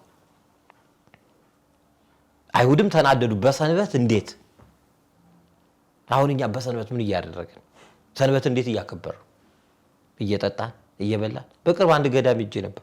ከ365 ቀናት ስራ የሚሰራው 120 ቀን ብቻ። አንዳንድ የልማድ ኃጢአት ገብቷል። ልማድ ነው ክርስትናችን። እንግዲህ በቤተክርስቲያናችን ቅዳሜ ሰንበት አለ፣ እሁድ ሰንበት አለ። የሚካኤል ቀን እናከብራለን፣ የእመቤታችንን ቀን እናስባለን። ባለወልድ የጌታን በዓል አንድ ወስደን ከመላእክት አንዱን ወስደን ከቅዱሳን ደግሞ ከሁሉ የበለጠች እመቤታችንን ወስደን ሰንበት ደግሞ እግዚአብሔር የሰራት ናት ብለን ከዛ ውጭ ያለው እንደየሁኔታው መዳኘት ሲገባው ህጉን ያወጡት ፍትሐ ነገሥቱ የተሰራበት እንኳን ግብጽ በተሄዱ ቀድሰው ከወጡ በኋላ በትራክተር ያርሳሉ። ከመለመን እኔ መስራት ይሻላል። ብፁዕ አቡነ ዮሐንስ ስራ ሲሰሩ የአክሱም ሰዎች ተሰብስበው እንዴት ጌታ ባረፈበት ቀን ተሰራለ ሲሉት እሱ ስራ ጨርሶ ነው እኔ ስራ አልጀመርኩም ነው ያሉት። አንዳንዴ በሲኖዶስም ደረጃ በአባቶችም ደረጃ የተወሰነው አፈጻጸሙን መከታተል የሚጠበቅ ይመስለኛል። የበዓል አከባበር በስካር አይደለም። የበዓል አከባበር በመብል አይደለም፣ በሽተኛ በመጎብኘት ነው። እንግዲህ አስቡ፣ ባልጋ የነበረው በእግሩ ሄደ። እነሱ ግን ምን አሉት? እንዴት ያድናል? ማን ያዳናል? መጨረሻ እንግዲህ ጌታን አላወቀውም፣ ግን አንድ ጥበብ አግኝቷል። ይሄ ከዳነ በኋላ ይሄ ሰውዬ የተገኘው ቤተ መቅደስ ነው። ብዙ ሰው ከዳነ በኋላ ቤተ መቅደስ አይገኝ። ጌታ 10 ለምጻም አዳናት። ተመልሶ እግዚአብሔርን ያመሰገነ አንዱ ነው፣ 9ኙ አልተመለሰም። አልቅሶ የሚለምን ብዙ ነው፣ አልቅሶ የሚያመሰግን ግን የለም። ነጥቆራጭ ነው። ብዙ ጊዜ ውሻ በሬ አራጆች በሬ ያረዱ ውሻ ሲጮህባቸው ስጋ ይሰጡታል። ስጋዋን ይዞ ሄዶ እስኪጨርስ አይመጣም። አንዳንዴ እግዚአብሔር ትንሽ ትንሽ እያለ የሚሰጠን ለምን እንደሆነ ታውቃለህ? ስንጨርስ እንድንመጣ እስከ ፍጻሜ ያለውን ቢሰጠንማ አንመለስም። እንደውም አቡነ ዘበሰማያት ስትጸልይ እኮ የዕለት እንጀራችንን ነው ያለ። የምን የዕለት የሚጠየቀው የምንድን ነው? የዕለት ነው። እስራኤል እኮ በየቀኑ ሲዘንብላቸው እግዚአብሔርን ረሱ። ስላላረሱ ስላላጨዱ ጫማቸው አላለቀም፣ ልብሳቸው አላረጀም። ስለዚህ እግዚአብሔርን አይፈልጉትም። ብዙ ሰው ቤዚክ ኒዱ ሲሟላ እግዚአብሔርን አይፈልገው። ስለዚህ ቆንጠጥ አርጎ በበሽታ ይመልሳል፣ ቆንጠጥ አርጎ በማጣት ይመልሰናል። እንድንጠይቀው ነው፣ ከሱ እንዳንርቅ። በአጠቃላይ ይሄ ሳምንት የህሙማን ነው። በስጋ አንዲት ነገር ልጨርስ ከይቅርታ ጋር። እሺ ቅድም ያነሳሃትን ጥያቄ ለመመለስ ይህ ሰው በቤተ መቅደስ ተገኛል። ጌታን አወቀው። በቤተ መቅደስ ባያገኘው ጌታን ማወቅ ይችል ነበር? አያውቅ። ከጌታ ጋር ተገናኙ። ሁላችንም ወደ ቤተ እግዚአብሔር ስንሄድ ነው ክርስቶስን የምናገኘው። የአባቴ ቤት ብሎ የጠራት የጸሎት ቤት ናት ብሎ የጠራት ቤተክርስቲያን መገናኛ እግዚአብሔር የምናገኘው እዛ ነው። ከዛ ጌታ ግን ምን አለው? ከዚህ የባሰ እንዳያገኝ ዳግም አትበድል። ሁለት ሰዎች እንዲህ ተብለዋል። ዮሐንስ 8 ላይ ያለች ያቺ ሴት በዝሙት ተይዛ መጣው። ከዛ ጌታ ሲጽፍ ግንባራቸው ላይ ኃጢአት የሌለባት ይውገራት፣ ኃጢአት የሌለባት ይውገራት። ሁሉም ተያዩ ጠፉ። ከሳሾችሽ ወዴት አሉ አለ። ዳግም አትበዲ ብሎ ነው የመለሳት። እቺ ሴት ጌታችን መድኃኒታችን ኢየሱስ ክርስቶስ ሐሙስ ከሰዓት ላይ ወስዳ በእጅ ብትጠቁም ችግር ይሆናል፣ ብናገር ድዳ ያረጋኛል ብላ ባይኗ ጠቅሳ እሱ ነው ክርስቶስ እሱ ነው ያዳነኝ አለች። ጠቆመች። አምዶና አውልቶና ቀረች። ዳግም አትበዲ አይደል የተባለ? ይህም ሰው ቀድሞም ያልጋ ቁራኛ ሆነ በኃጢአት ነው። ከዚህም በኋላ ምስክር ሲፈልጉ አይሁድ አገኙት። በሰንበት ያዳነን ናከሰሰው አሉት። ጌታን መጥቶ በጥፊ መታው። ጌታ ቀኑን ሙሉ ሲመታ ነው ዓርብ ዕለት የዋለው የተሰቀለ ቀን። ግን ያመመው ጥፊ እሱ ነው፣ የወዳይ ጥፊ። ምን አድርጌያለሁ? ምን ክፉ አደረኩ? በቤተ ሐዘዳ እኮ አግኝተ አዳንኩ እንጂ ወርቅ ላበደረ ጠጠር። አሁን ዛሬ ዓለም እኮ ወርቅ ላበደዳት አምላክ ጠጠር ነው እየከፈለቻል። ደም ለከፈለላት አምላክ የሰይጣን ሆና ያንጓጠጠችው በበረከት የጎበኛት አምላክ ዛሬ ዓለም አልተቀበለችው። የገዛ ወገኖቹ አልተቀበሉት፣ ሰቅለው ነው የሰደዱት። ሁላችንም ክርስቶስን አምላካችንን አመዳፋሽ ነው ያደረገ። ባቀፈን ነከሰን፣ በተሸከምነ መከራ ጸዳንበት፣ አሰደብን። ዛሬ በእኛ የተነሳ ስሙ ሲሰደብ ይኖራል፣ የኃጢአተኞች አምላክ እየተባለ። ዛሬ የአሕዛብ መላገጃ ነው በየፌስቡኩ በየዩቲዩብ ክርስቶስን ስናሰድብ አይደል? አድምተላና ደማ ለኮፍ እያደረግን የምናሰድበው። ከዚህ የባሰ እንዳይደርስባል አትበድል፣ ዳግም አትበድል። ይሄ ሰውዬ ወስዶ ጌታን በጥፊ እጁ እንደተቀጠረች ቀረች፣ አይኑ ጠፋ፣ ሰውነቱ ደነዘዘ፣ ሙሉ አካሉሽ ድጋሚ ሽባ ሆነ። የከፋ ነገር ደረሰበት። አሁንም እግዚአብሔር ምሕረቱን አሳይቶናል። በአገራችን በእኛም ላይ የከፋ ነገር እንዳይደርስብን፣ ከዚህ የባሰ ነገር እንዳይደርስብን በንስሐ እንድንመለስ ቤተክርስቲያን የምታዝበት ወቅት ነው። ይሄን የምትተርክበት ወቅት ነው። በጣም ጥሩ። እሱኑ ለማንሳት ነው እንግዲህ ሁላችን በስጋም በመንፈስም ታመን ያለንበት ጊዜ ነው። ልትድን ትወዳለህ ወይም ልትድኝ ትወጃለሽ ጥያቄው ቀርቦልናል። ምክንያቱም ጊዜ ተሰጥቶናል። ምን እናድርግ በዚህ ሳምንት በዚህ ጊዜ ምን እናድርግ እንደማጠቃለያ ይሆናል? አንደኛውና ትልቁ ጌታ ራሱ የጠየቀው ይሄን ሰውዬ ኋላ እንደሚከስ ያውቃል። በኋላ በሰንበት ያዳነኝ ነበር ምን ይጨምርበት ነበር አድነኝ ሳልለው የሚል ያለ ፈቃዴ ተገድጄ እንዳይል ነው። ዛሬ ሁላችንም በአንደበት ከሳሽነት በህሊና ዳኝነት ጥያቄያችን አንኳኩ የተባለው ለዚህ ጠይቁ የተባለው ለዚህ። ስለዚህ አሁን ምንድነው ማድረግ ያለብን? አንደኛ በሽተኛ መሆናችንን ማመን እኛው ራሳችን። አሁን ይሄ በሽተኛ መጻጉ ገሌ ስለሚባለው ሰው መተረክ አያጸድቅ። አንተ ምንም ሁላችንም በሽተኛ አይደል። ቤተክርስቲያን ሆስፒታል ናት። ዶክተሮቹ ካህናት ናቸው። አሁን ብዙዎቻችን ቤተክርስቲያን እንሄዳለን። ሆስፒታል ሄደን ካርድ ማውጣት የለብንም? በደንብ የሰበካ ጉባኤ ካርድ ያለው ስንት ሰው ነው? መታወቂያ ራሱ ያለው ካርድ ያለው ደግሞ አለ። ካርድ ኖሮ ብትቆም ትድናለህ ወይ ደርሰህ ብትመጣ? በፍጹም። ታምም ያለው ሆስፒታል ደርሼ ልምጣ ብለህ ሆስፒታል ደርሰህ ዘበኛውን ስም ጽዳቷን ጨብጠህ ብትመጣ ትድናለህ? ኧረ እንደው ገፋ እናድርገው ዶክተሩን አቅፈህ ብትስመው ትድናለህ? በፍጹም። ምን ማድረግ አለብህ? መመርመር አለብህ። ስለዚህ ዶክተሩ የተባለው ካህኑ ጋር ሄደን ንስሐ መግባት አለብህ። መመርመር ብቻ ችግርህን ተናግረህ መምጣት ብቻ። ብትደብቅ በነገራችን ላይ በሽታ አይገኝም። አዎ አሁን አንዳንድ ሰው እንደው ትንሽ ገመድ ሰርቅ ያለው ይላል። ገመድ ብቻ ሲሉት አይ ጫፏ ላይ ጥጃለች ይላል። ግመሉን ይውጣል ትንኙን ያጠራል። ስለዚህ መናገር ንስሐ መግባት ብቻ አያጸድቅም። ዶክተሩ ምን ያደርጋል? መድኃኒት ያዛል። ካህኑ ምን ያዛል? ስግደት፣ ጸበል፣ ጾም፣ ምጽዋት ያዛል። የዶክተሩን ትፈጽማለህ። እገሌ ብላ እንጂ ኦሮ ዶክተር ከልክሎኛ ወተት ካህኑ እኮ ጾም አዞልሃል። እሱን አትሰማ። እዚህ ጋር ግን ምን ታደርጋለህ? እስኪ በቃ ትመገባለህ፣ ትከፍላለህ፣ ገንዘብ ሁሉ ታወጣለህ። እዚህ በነፃ ነው፣ እዛ በክፍያ። ከዛስ መድኃኒት ያዝልሃል። መድኃኒቷን ሰዓቷን ሌሊት ሁሉ እየተነሳ ትወጣለህ። ሌሊት ጸልይ ብትባል ስገድ ብትባል ወገቤ ነው የምትለው። መጨረሻ ላይ በቃ ሰርጀሪም ሊታዘዝልህ ይችላል። አምነህ እንትን ለሆነ መጨረሻ ላይ ስጋው ደግሞ ያዝልሃል። አይ አትቀበልም፣ ገና ነኝ። እዛ ጋር አልወጥም ካልክ ትሞታለህ። እዚህም ስጋው ደግሞ አልቀበልም ካልክ ትሞታለህ። ከዛስ ለምሳሌ አልጋ ይዘህ እየታከምክ ዶክተሩ ፈርሞ ጨርሳል ሲል ነው የምትወጣው። ቅዳሴ እኮ አቋርጦ ነው ሰው የሚወጣው። እዚህ ወንጌል እየተማረ የራብ ሰዓት ደረሰብኝ፣ የቀጠሮ ሰዓት፣ የድራፍት ሰዓት፣ ኳስ ማንቸስተር አለው ብሎ ተነስቶ ይወጣል። ግሉኮስ ነቅሎ ይወጣል ማለት እኮ ነው። ይሄም የነፍስ ግሉኮስ እኮ ነው። በቃ በሽታ ማመን፣ ህክምናን መጀመር። አሁን እኛ የፈረንጅ ቆሎ ኪኒን ነው የምንቅመው አይደል? ይሄ ኪኒን ምን ያለ ኤክስፓየር ዴት አለው። ስጋው ደግሞ ግን ኤክስፓየር ዴት የለው። ይሄ መድኃኒት ምን አለው? ሊሚቴሽን አለው። በሽታውን ይለማመዳል። በሽታውን የተለማመደ ቲቪ ሲባል ሰምታታል። ይሄ ግን አባቶቻችን አሁንም የሚውጡት እውነተኛው መድኃኒት ይሄ ነው። ምንም ነገር የለውም። በነገራችን ላይ ሐኪም የሚሰጠን መድኃኒት እያጣጣልኩ አይደለም። ጎንዮሽ ጉዳት አለው። የጨጓራው ጉበት ይነካል፣ የጉበቱ ኩላሊት ያፈርሳል። ይሄኛው የጎንዮሽ ጥቅም ነው ያለው። ሰው ለስጋው ብሎ ለመዳን ብሎ ጸበል ሲጠጣና ስጋው ደግሞ ሲቀበል ከክፉ ነገር ይከለከላል። ወደ ነፍሱ ወደ ስጋው የሚያደላ ለስጋ ያልነው ለነፍስ ብለን የተቀበልነው ለስጋ ይተርፋል። አየህ፣ ይሄኛው ፋርማሲ ውጪ ምናምን የሚባል ደረጃ ድረስ ሄደ ነው መድኃኒት የምትፈልገው። ብዙ ገንዘብ ነው የምታወጣው። እዚህ በነፃ የትም ሳትሄድ ሩቅ ሳትራመድ።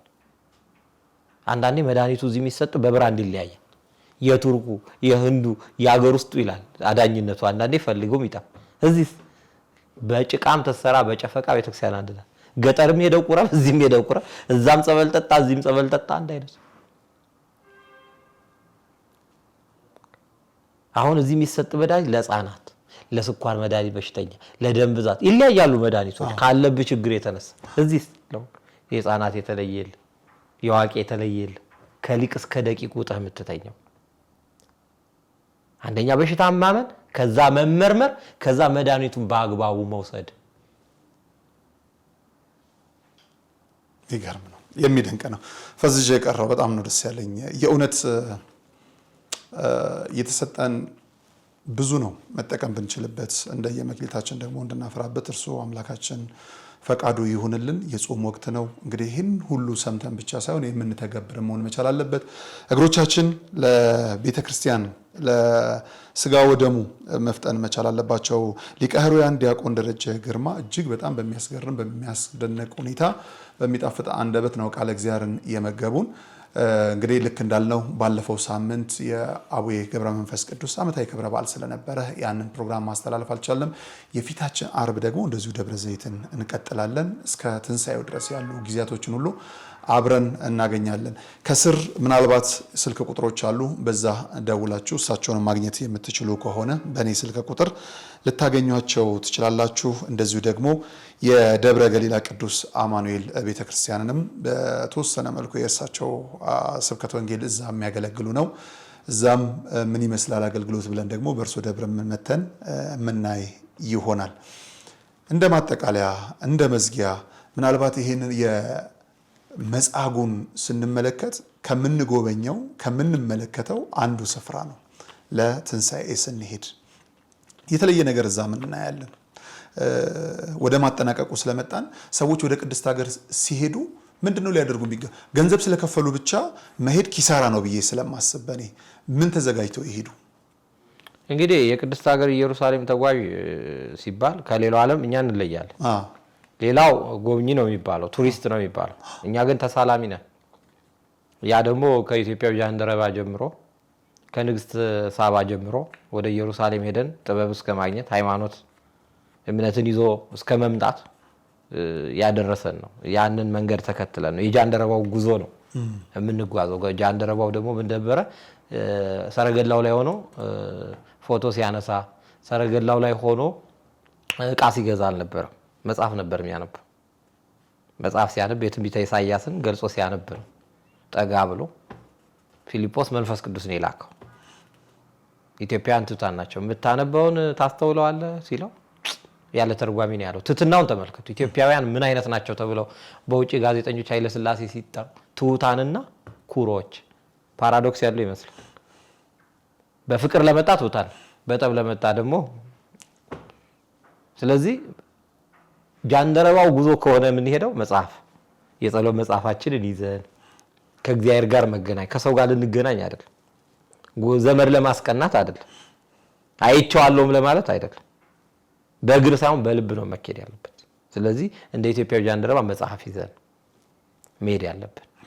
ከዛ በኋላ የልቦናችንን ለፈጣሪ መንገር፣ መቃብሩ ላይ ሄደን ማልቀስ፣ ምሕረት ሕይወት መለመን። እንደ ማርያም ግብፃዊት ማርያም የምትባለዋ በዚያ ቦታ ሄዳ ባገኘችው በረከት 46 ዓመት በረሃ ቆይታ በቅታ ነው የሞተችው። አባ ዞሲማስ የተባለው ታሪኩን ጽፎላት። ስለዚህ የአንድ ቀን መሳለም 46 ዓመት ካስመነነ በየዓመቱ የሚሄዱ ሰዎች አሉ። ምን አግኝተዋል? የኤማውስ መንገደኞች መንገዱን ሲሄዱ ያወሩ የነበሩት ነገር ገደሉት፣ መቱት፣ ሰቀሉት እያሉ ልባቸው ይቃጠል ነበር። ክርስቶስ እሱ አገኛቸው፣ በማዕዳቸው ተቀመጠ። ከዛስ ልቦናቸው አይናቸው የልቦናቸውን አይን አበራላቸው። አይናቸው ተከፈተ ይላል። ጨፍነውት አልነበር። ስለዚህ አሁን የጨለም ያለው አይናችን የተዘጋው ልቦናችን መከፈት የሚችለው በመንገዳችንም ሰው እያማን ሳይሆን በጉዟችን ምን እያደረግን ነው መሄድ ያለብን? ነገር እግዚአብሔርን እያወራን እየቆጨን፣ ግፋ ሰማዕታትን ሞተ ወልደ እግዚአብሔርን እያሰብን፣ ኃጢአታችን እያሰብን እያለቀስን። በለቅሶ የሚዘሩ ደግሞ በደስታ ነው የሚያጭዱት። ስለዚህ ገንዘብ ስላለን አይደለም፣ እግዚአብሔር ስለፈቀደ። ብዙ ገንዘብ ያላቸው ሰዎች አልተፈቀደላቸው። ብዙ ገንዘብ የሌላቸው ሰዎች ደግሞ እግዚአብሔር ፈቅዶላቸው በልዩ ታምራት ይሄዱ። ቅዱሳን የኮቴ ሳይጠየቁ ፕሌን ሳይዙ መታወቂያና ፓስፖርት ሳይኖራቸው ደመና እየጠቀሱ በየዕለቱ እየተመላለሱ ያገለገሉት ያጠኑት ቦታ። ጌታ በቆመበት መቆም ክብር ነው። በተጠመቀበት መጠመቅ ክብር ነው። በጾመበት ገዳመ ቆሮንጦስ ጾሞ መምጣት ድንቅ ነው። በምሴተ ሐሙስ እዛ ቦታ ተገኝቶ ስጋው ደሙን በፈተተበት ላይ ቅዱስ ስጋው ክቡር ደሙን መቀበል፣ ከተነሳበት ቦታ መነሳት፣ ካረገበት ቦታ ልቦናቸው ወደ ሰማይ ማሳረግ ከኛ የሚጠበቅብን ከኛ የሚያስፈልግ ነገር ነውና ወደ ኢየሩሳሌም መሄድ በእግር ብቻ እንዳይሆን፣ ያልሄዱ ሰዎች ደግሞ እንዳይቆጫቸው። ቅዱስ ሥጋውን ክቡር ደሙን በውስጣቸው ሲቀበሉ ያ ሆዳቸው ሳይቀር ሰውነታቸው ቀራንዮ ነው የሚሆነው። በትክክል ይሄ ነው መደረግ ያለበት። ብዙዎች እንግዲህ በጉዞ ላይ ያየን ያለነው እናት አባቶች በተለይ በውጪ ልጆቻቸውን ስለሚልኩ ለነሱ ለማሳየት ፎቶ ሌላው ጋጋት አለ እና ልብ ያዝናል። ተጸልዮ መመጣት አለበት ለልጆቻቸው፣ ለቤተሰባቸው፣ ለራሳቸው። ስለ ሀገር የምናለቅስበት ምክንያቶች ብዙ ናቸውና ጌታ ፊት ነው የምንሄደውና መቃብሩ ጋር ነው የምንሄደው። የልብ ጥያቄዎቻችን በልብ ይዘን የልብን ለሚያውቅ መድኃኔዓለም ልንነግር ነው የሚገባው በማለት የጃንደረባው ጉዞ ወደ ቅድስት ሀገር ኢየሩሳሌም እናንተ የምታስቀሩትን ቪዲዮ እናንተ እንዳትጨነቁ እኛ እንድናስቀረም ስላለን በዚህ ስጋት እንዳይገባችሁ ለስጋችሁ ማረፊያ 5 ስታር ሆቴል ለነፍሳችሁ የሚሆን ደግሞ ቃለ እግዚአብሔርን ልክ እንደ መላእክቱ ደግሞ ዝማሬንም ጭምር አብረን በጋራ እያከናወንን የምንመለስበት ጉዞ ነው። ጉዞ ምናልባት በዚህ ሳምንት መጨረሻ ላይ ይጠናቀቃል። ሀሳቡ ፍላጎቱ ያላችሁ ቃሪያን መምህር ደረጀ ግርማ ከኛ ጋራ ናቸው በማስጎብኘት ነጋሽ ሚዲያም ደግሞ እንደዚሁ ሚዲያውን በመቅረጽ እድለኛ ሆኜ ደግሞ እኔም እግዚአብሔር ከፈቀደ እናቴን ዘንድሮ እዛ ስጋ ወደሙ እንድትቀበል አድርጋለሁ። ልጆች እናታችሁን አባቶቻችሁን እንድትልኩ በረከቱን እንዲሳተፉ የስጋ እናት አባት የለንም ደግሞ የምትሉ ይኸው ገዳማውያኑ እንዲሄዱ ርብርብ አድርጋችኋልና ከልብ ነው የማመሰግነው። እንግዲህ 3 ገዳማውያን ይሄዳሉ ብለን እናስባለን። ይህንን ላደረገ እግዚአብሔር የተመሰገነ ይሁን። እናንተ ክቡራን ተመልካቾችንም ከልብ አመሰግናለሁ። በሚቀጥለው ደግሞ ወደ ዝቋላ ከዛ ለፍ ሲል ደግሞ ወደ ዋልደባ ሌላም ደግሞ የምትጠቁመን ገዳማት እንዲሁ እየሄድን የሚናፍቋትን ኢየሩሳሌም ተሳልመው እንዲመለሱ እግዚአብሔር ይርዳን። ሊቀ ኅሩያን ዲያቆን ደረጀ ግርማ ከልብ አመሰግናለሁ። ሰላም እግዚአብሔር ከሁላችን ጋር ይሁን። ደብረ ዘይት ላይ እግዚአብሔር ያገናኘን። አሜን። መልካም እናቶች በባህሪያቸው ደካማ ናቸው። ችግሩን ፀሐዩን ሀሩ መቋቋም አይችሉምና እድሉ ለነሱ ይሰጣቸው ብለው ይሄን እድል ሰጥተውን የኛ ተሰራለን። እዚህ ጎጆ 4 5 ሆነን እናራለን። አልበቃም ሲል ደግሞ ከደጅ ነው እንደዚህ በቃ ሆኖ የምናድር ማለት ነው። ምንም አማራጭ የለም። ሀብሌ ላይ አገዳ ምናምንም ስለማይገኝ ከፍተም ስለሚበላው ራሱ በግዥም ስለማይገኝ ያው ከተት ብሎ ከመቻል ውጭ ሌላ አማራጭ የለም። አስፈለገ ደግሞ ኬንዳ የሚለብሱት ነገር በውስጥ እንደዚህ አድርጎ በውስጥ ሰውየው ሊለብስ ይችላል። ላስቲክ ለብሳችሁ ነው የምታድሩት? የኛ ሲሰራ ደግሞ እነሱ ደግሞ አሁንም ያሉት ከባዶ ከበረሃው ላይ ነው ወድቀው ያሉት። ልክ እኛ ድሮ ላይ እንደነበር ነው ማለት ነው። ከዚህ በኋላ ከገዳማውያኑ የምትቀበሉት እምነት ነው። ከገዳማውያኑ የምትወስዱት ጸበል ነው። ከገዳማውያኑ ደርሳችሁ መታችሁ የምትወስዱት ጸሎት ነውና እነዚህን ለመውሰድ ስትመጡ አባቶቻችሁ ደክመው አባቶቻችሁ ጎሬ ስር ወድቀው ማየትን የመሰለ ክፉ ነገር የለምና ምናልባት እግር ጥሏችሁ ስትመጡ አባቶቻችሁ ወድቀው እንዳታገኙ አደራ ድጋፋችሁን አድርጉ። እስካሁን ስላደረጋችሁልን በጎ አድራጎት ሁሉ እኛ ስንለምናችሁ የነበረውን ሁሉ ስላሟላችሁልን የኛን የልቦና መሻት እንደፈጸማችሁልን መልአኩ ቅዱስ ሚካኤል ደግሞ የእናንተንም የልቦና መሻት ይፈጽምልኝ። ወደ ቅድስት ሀገር ኢየሩሳሌም ልዩ መንፈሳዊ ጉዞ ከዮድ አቢሲኒያ አስጎብኝና የጉዞ ወኪል ጋር ሁሌም በምንሰጠው አገልግሎት ከበሬታና መሬታ የተቸረው ድርጅታችን ዮድ አቢሲኒያ ዛሬም እንደ ትላንቱ ደረጃውን በጠበቀ መስተንግዶ፣ ጥንቃቄና ኃላፊነት ባለው አሰራር የምዕመናንን ደህንነት ጠብቀን ሁሉንም ቅዱሳን ስፍራዎች ለእኩለ ጾምና ለፋሲካ ለማስጎብኘት ወደ ቅድስት ሀገር ኢየሩሳሌም ጉዞ ምዝገባ ጀምረናል። እርሶም የታደሰ ፓስፖርቶን በመያዝ ቦሌ ብራስ ሆስፒታል አጠገብ ዮድ አቢሲኒያ የባህል ምግብ አዳራሽ ቅጥር ግቢ ውስጥ ወይም 4 ኪሎ ቅድስት ሥላሴ መንፈሳዊ ኮሌጅ አንደኛ ፎቅ ላይ ከሚገኘው ቢሮአችን ፈጥነው ይመዝገቡ። በቡድን ከ5 በላይ ሆነው ለሚመጡ ልዩ ቅናሽ እንሰጣለን። ለበለጠ መረጃ በሞባይል ቁጥራችን 0927 35 66 54 ወይም 53 ይደውሉልን። ዮድ አቢሲኒያ አስጎብኝና የጉዞ ወኪል። የጃንደረባው ጉዞ ወደ ቅድስት ሀገር ኢየሩሳሌም። የምስራች እንኳን ደስ ያላችሁ። ብዙዎች ያለቀሱበት፣ መነኮሳት የተፈተኑበት፣ ምዕመናን የተረባረቡበት፣ መልአኩ ቅዱስ ሚካኤል ታምሩን የገለጠበትን ገዳም ኑ አብረን እንሳለም። በድጋሜ እንኳን ደስ ያላችሁ። የሙታንሳ ማር ቅዱስ ሚካኤል አንድነት ገዳም የተጠናቀቀውን የእናቶች በዓት ተመልክተን የቀረውን የአባቶች በዓት ለማስጀመር ብሎም የጌታችን የመድኃኒታችን የኢየሱስ ክርስቶስን ጾም ጸሎት አብረን በገዳሙ ሱባኤ ለመያዝ ይፍጠኑ። የጉዞ መነሻ ቀን መጋቢት 25 2017 ዓ.ም፣ መመለሻ ቀን ሚያዝያ 2 ቀን 2017 ዓ.ም የጉዞ ዋጋ ምግብ ማረፊያና ትራንስፖርትን ጨምሮ 3500 ብር። አዘጋጅ የሙታንሳ ማር ቅዱስ ሚካኤል አንድነት ገዳም። ለበለጠ መረጃ በ0918 07 7957 ወይም በ0938 64 44 44 አሊያም በ0995 19 6609 ይደውሉ።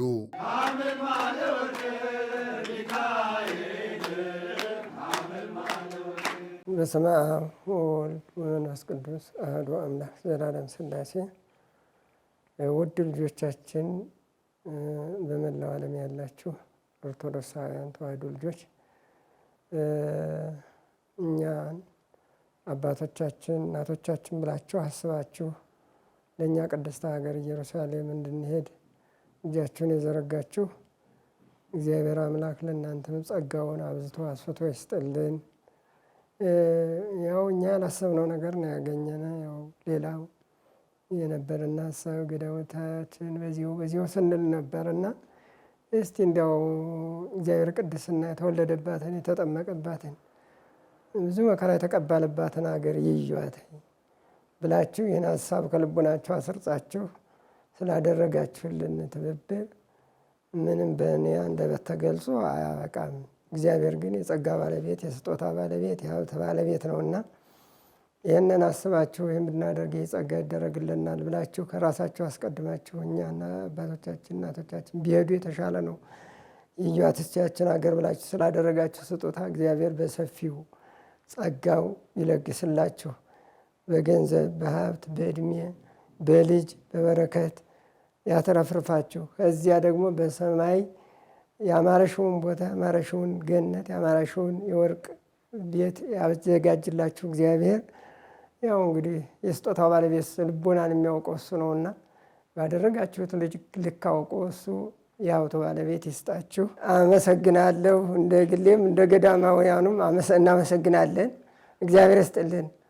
መልአኩ ቅዱስ ሚካኤል ዋጋቸውን ይስጣችሁ። በውጭም በውስጥም የምትገኙ ኦርቶዶክሳውያን ያው ስላደረጋችሁት በጎነት በጣም እናመሰግናለን። ትናንት ለገዳማችን ድረሱልን ስንል ደረሳችሁልን። ዛሬ ደግሞ እኛ ምንም ሳናስበው እኛ ሁሌም የምንቆረቆርላት ሁሌም የምናስብላት ለሙታንሳ እሷ ከደህና ደረጃ ደርሳ ለማየት እንጂ እኛ ቅድስት ሀገር ኢየሩሳሌም እንሄዳለን ብለን አስበንም አልመንም አናውቀው። ምክንያቱም እንኳን ከሀገር ውጭ ያሉትን የበረከት ቦታዎች ከሀገር ውስጥ ያሉትን እንኳን ለአንዳንድ ስርዓትም እንኳን ሄደን ለማየት የማናገኝበት እድሉ የማይቀናን ወይም የማይሳካልን ጊዜ ነው የነበረ። ዛሬ ግን እግዚአብሔር ይመስገን እናንተ ምንም አሳሳቢው እግዚአብሔር ቢሆንም እናንተ ደግሞ ከሱ በበታችሁ ናችሁ ተጨምራችሁ ይህን በጎ አድራጎት ይህን በጎ ስራ ስላሰባችሁልን እኛ እግዚአብሔር አምላክ ውለታችሁን ይክፈላችሁ። ምክንያቱም እኛ አስበነው አናውቅምና እኛ ያላሰበውን ነገር ከእግዚአብሔር ጋር ተባብራችሁ ይህን መልካም በጎ አድራጎት ስታደርጉ እኔ በእውነት የማስብበት የምናገርበት አንደበት የለኝም እንጂ እናንተ ከፍ ያለ ምስጋና ነበረ። እግዚአብሔር ይስጥልን ለእኛ ስላደረጋችሁ ሳናስበው ስላደረጋችሁት በጎነት። ለእናንተ ደግሞ ፈጣሪ አምላክ እናንተ ከምታስቡትም ወይም ደግሞ እናንተ ሳታስቡት ቀርታችሁ በጎ ነገር የቀራላችሁን ነገር እግዚአብሔር አምላክ ልክ እንደኛው ሳታስቡት ደግሞ ያላሰባችሁትን ጸጋና በረከት ረድኤት ይስጣችሁ። አመሰግናለሁ።